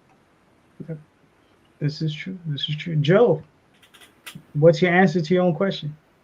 The answer to my own question is really simple. For my own stuff, yes, because because again, I don't see myself as the best of anything. Mm-hmm. And you guys helped me through a lot of the stuff about how I belittle my own artwork and everything to that magnitude. However, and this is what I learned, and Brian could attest to this because we talked about this a lot on Comic Book Spectrum. Mm-hmm. I truly feel that when it comes to other people's work, a part of it is them having to sell you on the idea or the genre, to be open-minded about, to give up your inherent bias. And as long as you have an open mind, you'll be able to receive what they're actually laying out to you and make a very informed decision or give a very impartial critique to it to help them for the better. Because it's like Brian knows, we talked about how I always, it's like I made it known in Comic Book Spectrum, it's like they talk a lot about horror comics. I was like, horror comics, man. And it's like, what do you mean, man? It's like, I could go forever in a day about why me personally don't care for horror comics. However, my challenge to you, as you being a fan of this genre, is to convince me to say, hey, don't look at it as a horror comic, look at it for this story on this aspect, and pique my interest that way.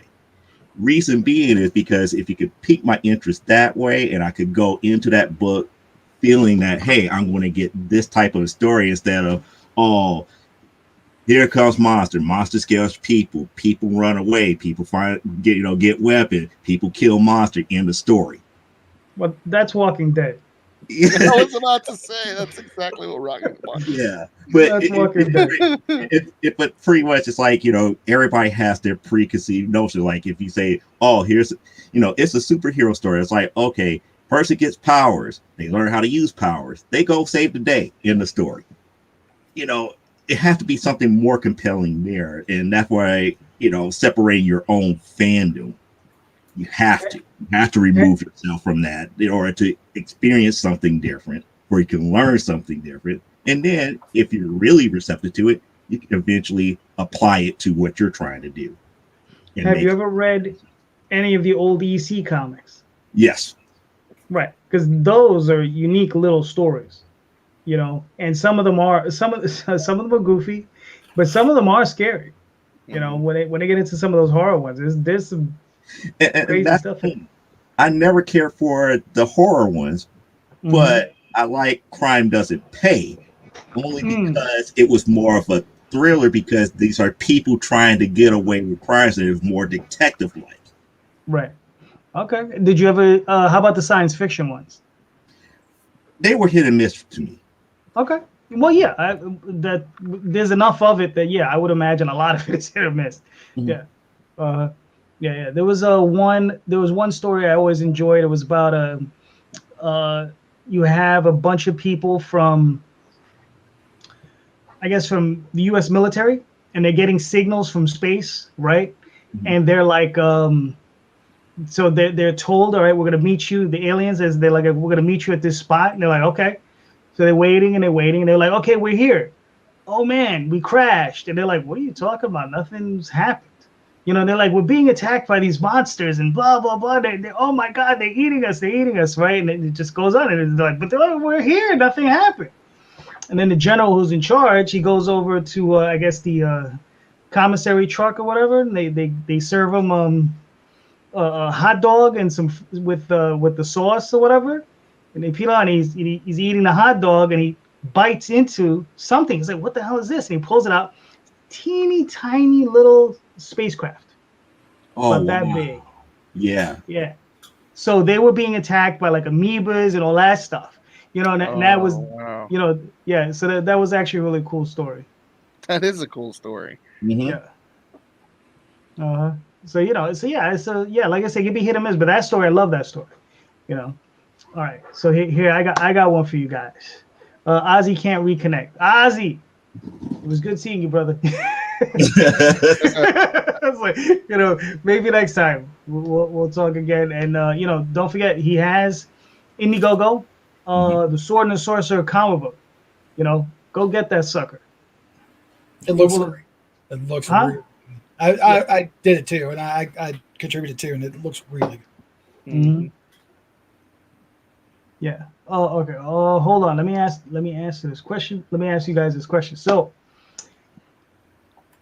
we've been seeing an exodus, right, from the big two, Marvel and DC. A lot of big name writers, a lot of big name artists, just abandoning ship, just leaving, right? Going off to these other platforms, going off to other companies, do their own thing, do whatever. So my question is, if Marvel and DC are no longer the final destination, because for a lot of us, for a lot of people coming into this industry, those were the places we want to end up at, right? We want to end up, want to do Spider-Man, X-Men, you know, Superman for some, right? But if it's not the final destination for creators, what should be that final destination? Varen, you want to answer that one first? Sure, I guess that. I mean, Lowell was joking me behind me, but just I think the new idea is to be successful. But I think artists are kind of waking up. They're creating their own IPs. Or creators creating their own IPs now. It's no longer about you know, going to get that best X-Men story. I mean, it's something you might still want to do, but it's no longer like the dream. Like, okay, I made it to Marvel. No matter what happens to me, I'm good because I did that. I think if that's your goal, man, you got some pretty short-sighted goals because as much as we love those companies and we grew up reading their materials, I think we've all been inspired by them to create.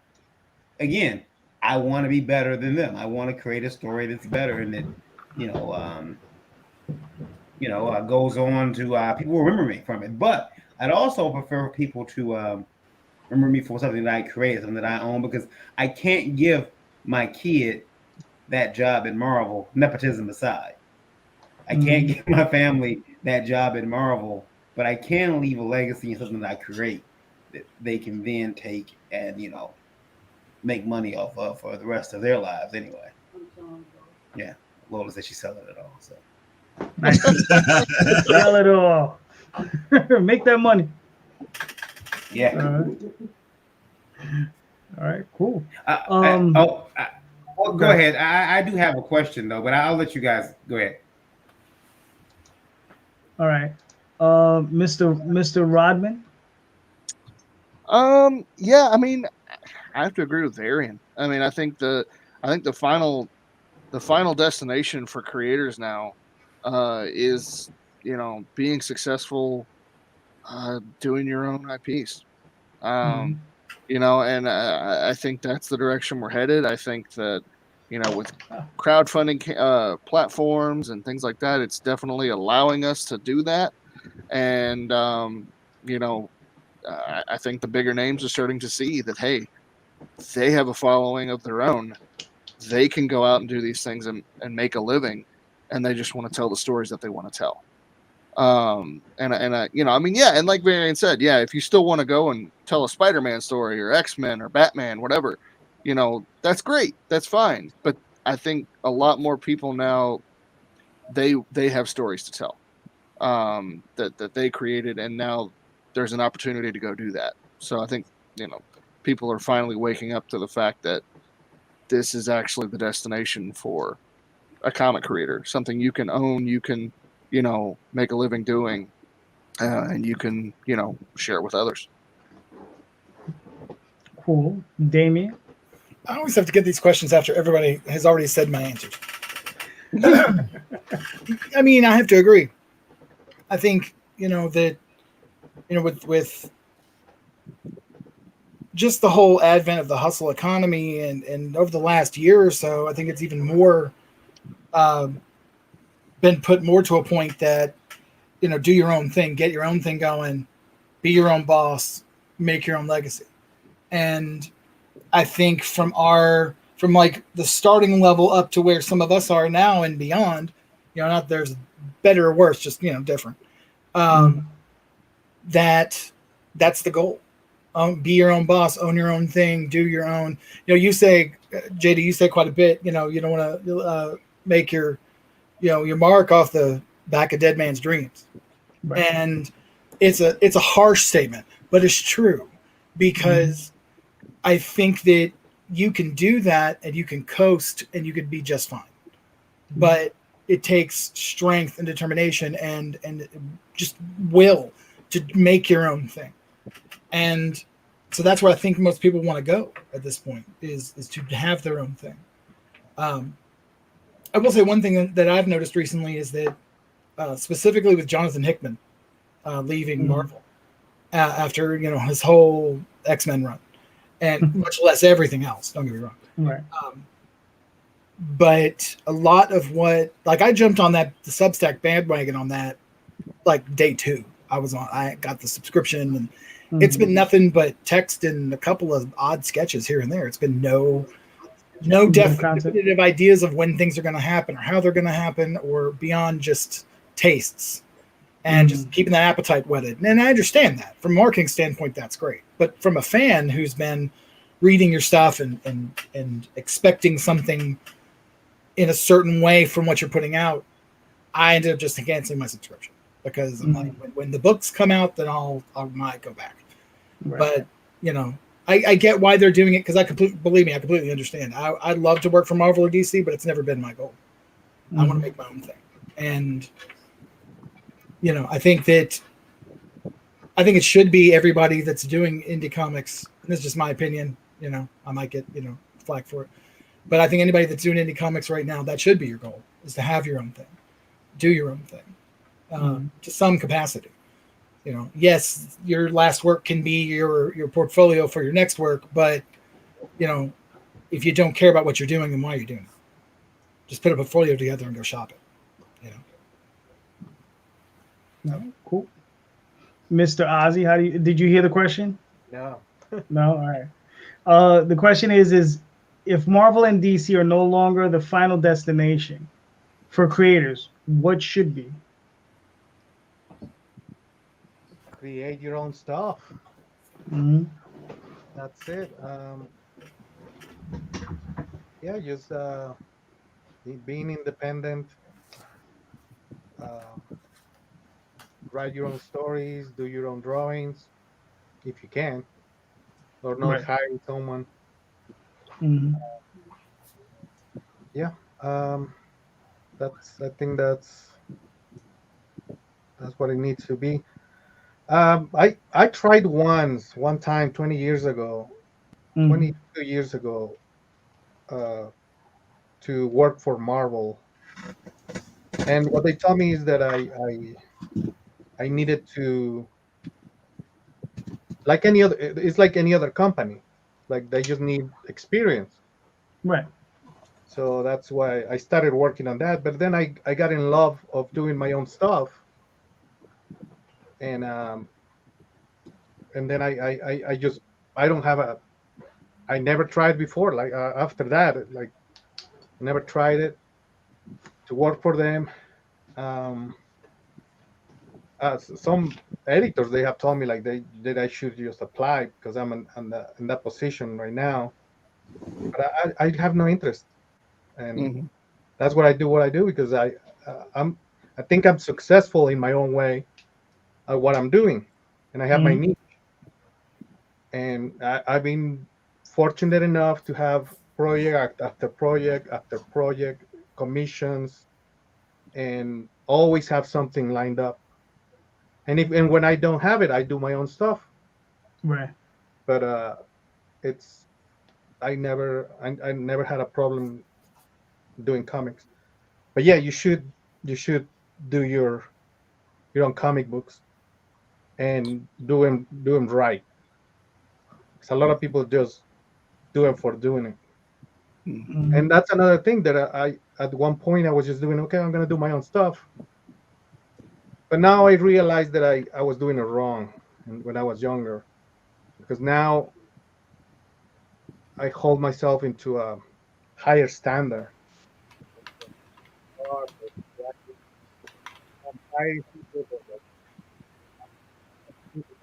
My last books, I hired a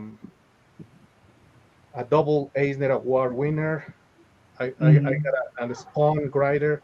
So I need to be better at what I'm doing, and every time do better and better. Right. So, and I think I'm doing it. And my book right now has one of my favorite cover artists. So yeah. So that's yeah, you should do your own stuff. It's more rewarding. Yeah. Yeah. For sure. Yeah. And I mean, just to add to that, I would say for me, I would rather, work a day job, come home every night and work on comics to tell my own stories than to slave away at the drawing table for something that I don't have, a heart in, and I don't really care about, and it's not mine. It's not my story to tell. I would much rather put that extra work in because, in the end, when we're gone, our stories outlive us. And so that's kind of the perspective that I have when I'm creating is, I'm not just creating for people now, I'm creating for people 10, 20, 30 years from now that'll stumble across these stories and it'll mean something to them. So yeah, there's definitely an aspect of the here and now. There has to be, or you wouldn't be doing it. But it's more than that, and I think it has to be. All right, cool. Joe?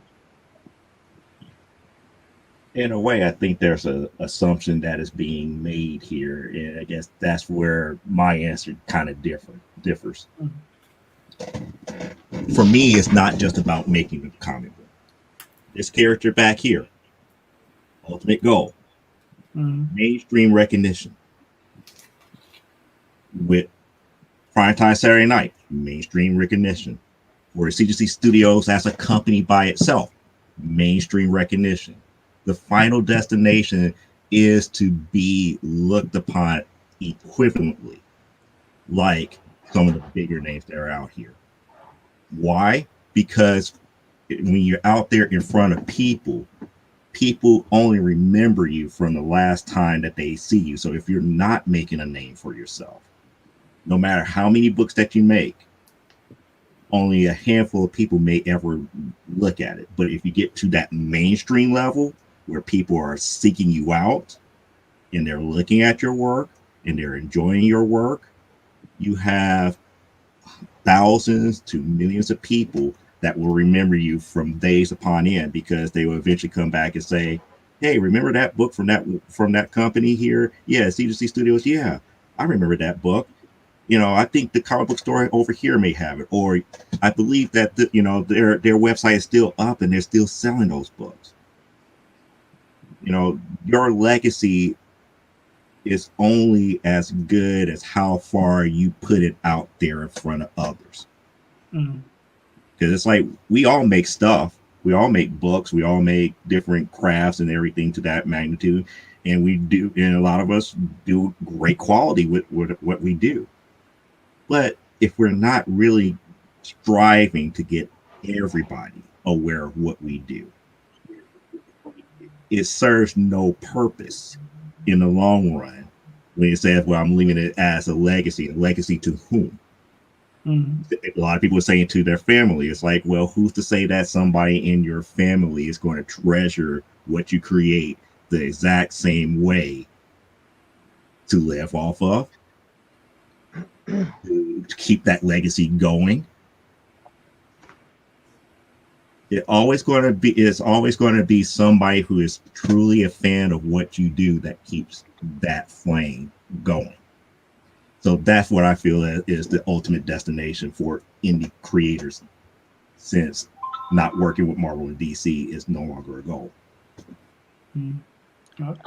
I just want to push back a little bit, because I don't think you're wrong that the that is, I think, the goal. I think that's a lot of people's goal, is to get as many people. That it was an assumption being made that everybody's towards that, but I just have to clarify that. I would say though, like, I think it's really important to, because that's a lot of pressure, and I think that's unnecessary pressure that a lot of artists, including myself, have. I think that's a lot of unnecessary pressure we put on ourselves. Not saying that we shouldn't strive to get more followers and that's not what I'm saying. But what I am saying is mostly focus on the people that are around you. It doesn't have to be your family. It doesn't have create for those who are currently engaging in your work right now, and then try to then also take that next step. I mean, I'm running a Kickstarter right now, right? So obviously I want to get more followers and new eyes on the project, but at the same time, my main focus are the people who have people that have been after me to create the next issue of Memoirs, because they've been reading since the black and white issue 1. That's who I'm creating for. And I think what starts, that's the thing. Yeah, exactly. It really starts at with those. So you create for your fans? Is that what you're saying? Yes, eventually you're going to have to. I don't. Well, but okay, hold on. What I mean by that is not necessarily creating for your fans, like allowing them to dictate what you create. That's not what I'm saying. What I am saying is create the stories that you want to tell, right? And then the fans that show up are the ones that need to be there. Those are the ones that you cater to with the sales and all the other stuff beyond that. Those are the ones that you're going to eventually create those lunch boxes or those toys for. Yeah. But first things first, you have to get in front of those people who can become rabid fans like that before you can take that next step. Everything is a stepping stone to become mainstream.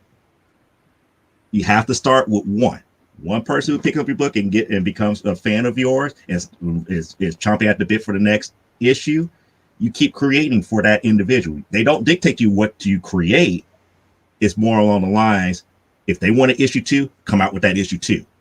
Mm-hmm. If they want an issue 3, come out with that issue 3. If they love the series, keep coming out with that series, because once you gain 1, that 1 might tell somebody else, and that becomes 2, and those 2 people tell somebody else, and it blows up.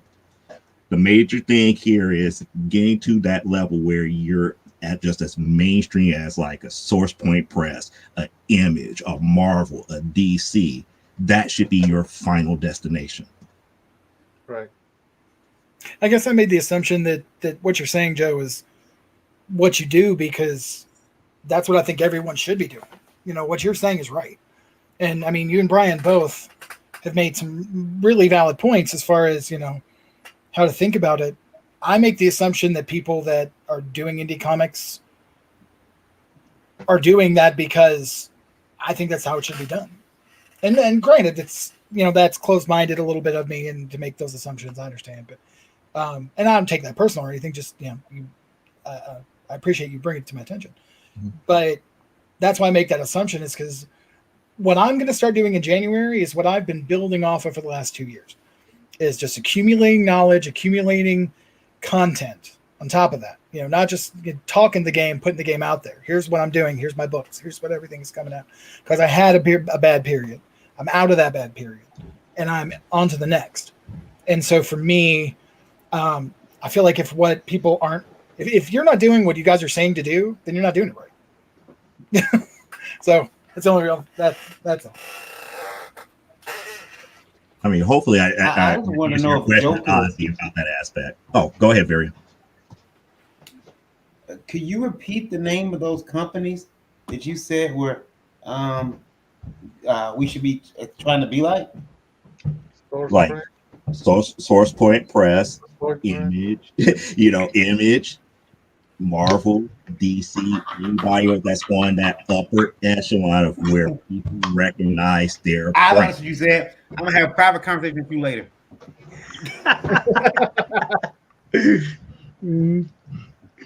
So very, I'm you gonna said have you a had private a conversation with you later, Joe. Yeah, I do. I just wanted. I just want to know has anybody been following along with the Stephen S. the Knight situation? He wants Big Boy Cebulski, comic book Cebulski, that's his name. He wants him gone over and old. I mean, he just found out about it. He admitted he just found out about CB using the Asian name, pen name, and he's pissed and he refuses to work for Marvel until it's quote unquote resolved. That's his wording, until the matter is resolved. The matter was resolved, years ago. You're late to the party. Mm-hmm. But how do you like that? Someone saying, I refuse to work until you get rid of that guy at the top. I've never seen, I have seen shit like it. It's usually in, comedies. But this is real life, unfortunately. I just want to know you guys' take on that. What do you think? I mean, my take on it is, get bent. But I want to know what you guys think. I mean, is Steven doing the right thing? Do you think Marvel's going to cave and give CB the old heave ho? And also, is this not? Let me bring my Randy Zimmerman in for a second. Mm-hmm. I think it's a plot to put Sana Almanat in charge. That's what I think. There, that's my Randy impression. All right. If I may, I'd like to start first. First of all, CB stands for Crack Baby. Right? This was established in the 90s. I'm telling you. This was established a long time ago. And as far, listen, I mean, there's always some dude who wants another guy's job. And what's the easiest way to get their job? Make sure they don't have it. And that's what it sounds like to me. He has an application, it's ready, and if CB's out of there, you never know. He might be in there applying. The other thing is that dude directed the second Pacific Rim movie. Fuck him. That's horrible. It's so bad. Ask for my money back. Right. Exactly. I own the damn Blu-ray. See, talk about a sickness. Yeah. All right. So, Joe, please chime in. I'm just up here. It's like, what does his gripe have anything to do with the price of tea in China in Marvel land as far as who running what? Mm-hmm. He has no controlling interest. It would be different if he was a shareholder or something to that magnitude. Like the man's like that just falls on deaf ears unless there's some type of like you said, going the Randy route is some type of other conspiracy plot underlined by that. And until that can be proven, why is he holding his breath? Right. That's the way I look at it. Mm-hmm. Brian, you got any thoughts? Man, I think people just need to chill out. Yeah. No, I mean, come on, dude. Shut up and go do something with your life other than, causing drama with Marvel Comics. Like, don't you have anything better to do? You know what I mean? Like, don't you have like a story to tell or go do something creative, go help somebody? No, you're just going to sit there and I don't know that I do my best to try to stay out of all the politics and all the drama that's in comics because I got better things to do. And I think if more people had that idea and that attitude, we probably wouldn't have as much of it. We just need to try to make the comics in the first place, let alone do this stuff. Yeah. So that's my take on it, I guess.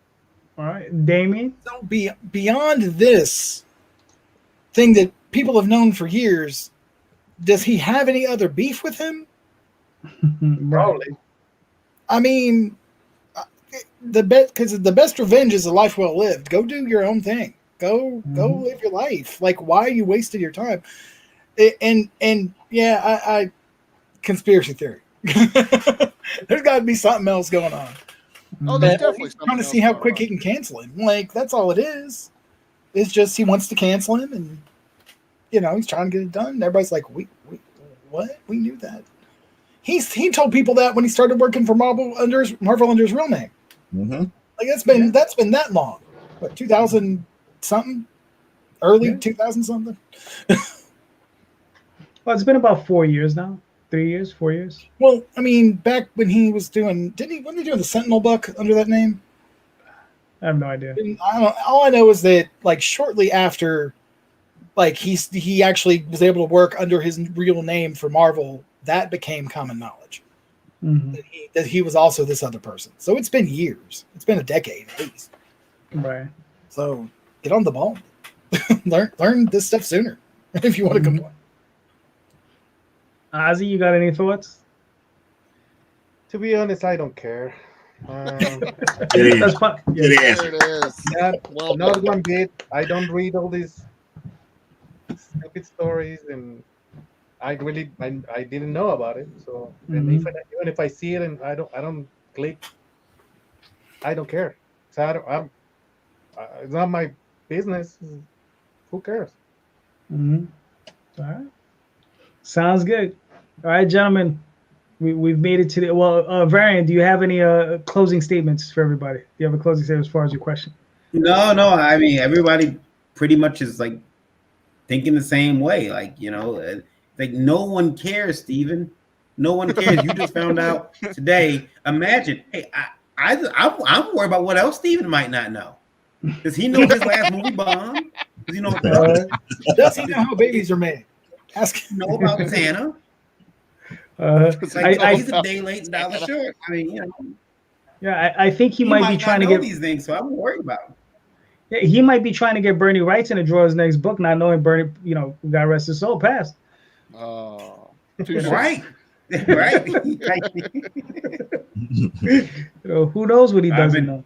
Does anyone have the Twitter for Bernie Wrightson so I can message him? He's not returning my calls. Yeah, that's it. That's it. All right. So there we go. Gentlemen, we made it to the end of the show. Let's start with Mr. Joe. Joe, please let everybody know they can find you and your work.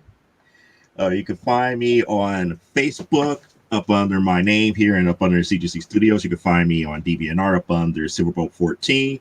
You can catch my video podcast from the Death of a Small Press Publisher on YouTube every Saturday evening at 9 p.m. Central Standard Time. All right. Mr. Rodman. I'm Brian Rodman. You can find me at brianrodman.com. But first, go to this link right here, and you can find my latest Kickstarter for Memoirs of an Angel. It's a horror fantasy comic book series. It's about a ragtag group of infinite and finite beings that race through time and space to rescue a broken witch hunter from the clutches of the Dark Kingdom. It's like Lord of the Rings meets The Exorcist. You're going to love it. It is a ton of fun, and we are closing in on the end of Volume 2. So you definitely want to jump on board now. Hey, you forgot about the pew-pew gun for the other book. I also, on brianrodman.com, we're about to update the store so you will be able to buy the Nebulizer, which is our post-apocalyptic action comedy, on the website here next week. And yes, it is the opposite of Memoirs of an Angel. It is ridiculous. It's fun. It's silly. It's a little heartwarming. And it's for all ages. So I'm also 1/3 of the Dastardly Dingoes podcast. I do too much on YouTube, and I am 1/4 of Comic Book Spectrum on both shows on the Rising Tide Network. Dingoes are on Tuesday nights, Comic Book Spectrum Thursday nights. So thanks for having me, JD. It's been a lot of fun. Listen, you're always welcome. Mr. Damien.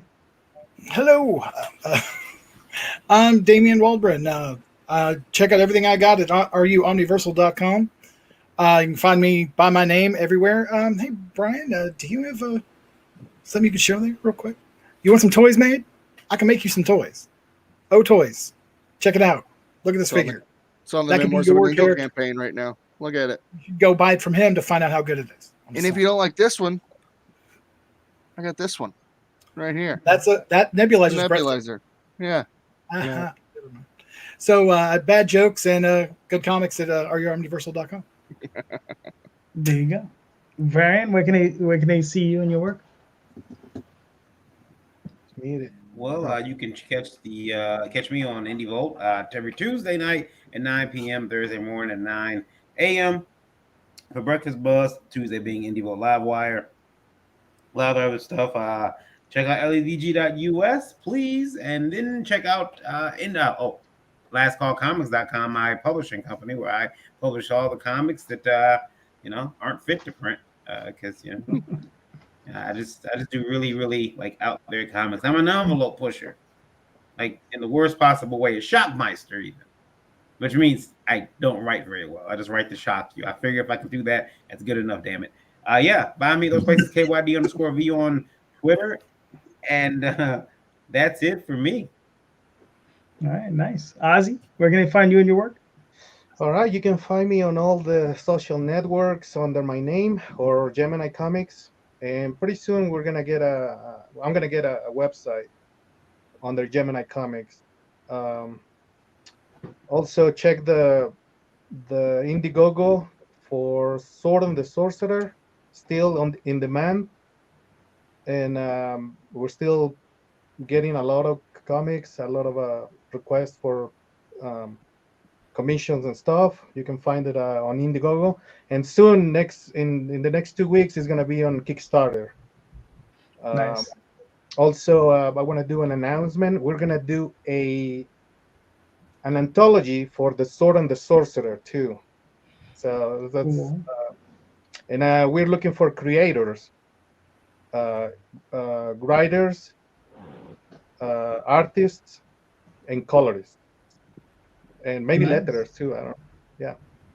So if you're interested, contact me on my Facebook. And yep, that's it. It's gonna be paid. So. All right. Nice. All right. There you go. Let's make some money, fellas. Let's make some money. Right. So, my name is JD Calderon. You can find me here on YouTube under JD Calderon, DeviantArt, Facebook, Twitter, all under JD Calderon. So go check it out. Go check out the Oswald Chronicles. It's coming. It's coming soon. So thank you so much, everybody. We'll be back next week with another fantastic panel. Thank you, guys. All of you are fantastic as usual. And just keep making great comics, guys, because I know all of you are doing it, and we're all striving for that. And that's, all just, what we're going to keep doing. So thank you so much, everybody, and have a good night. Thank you, JD.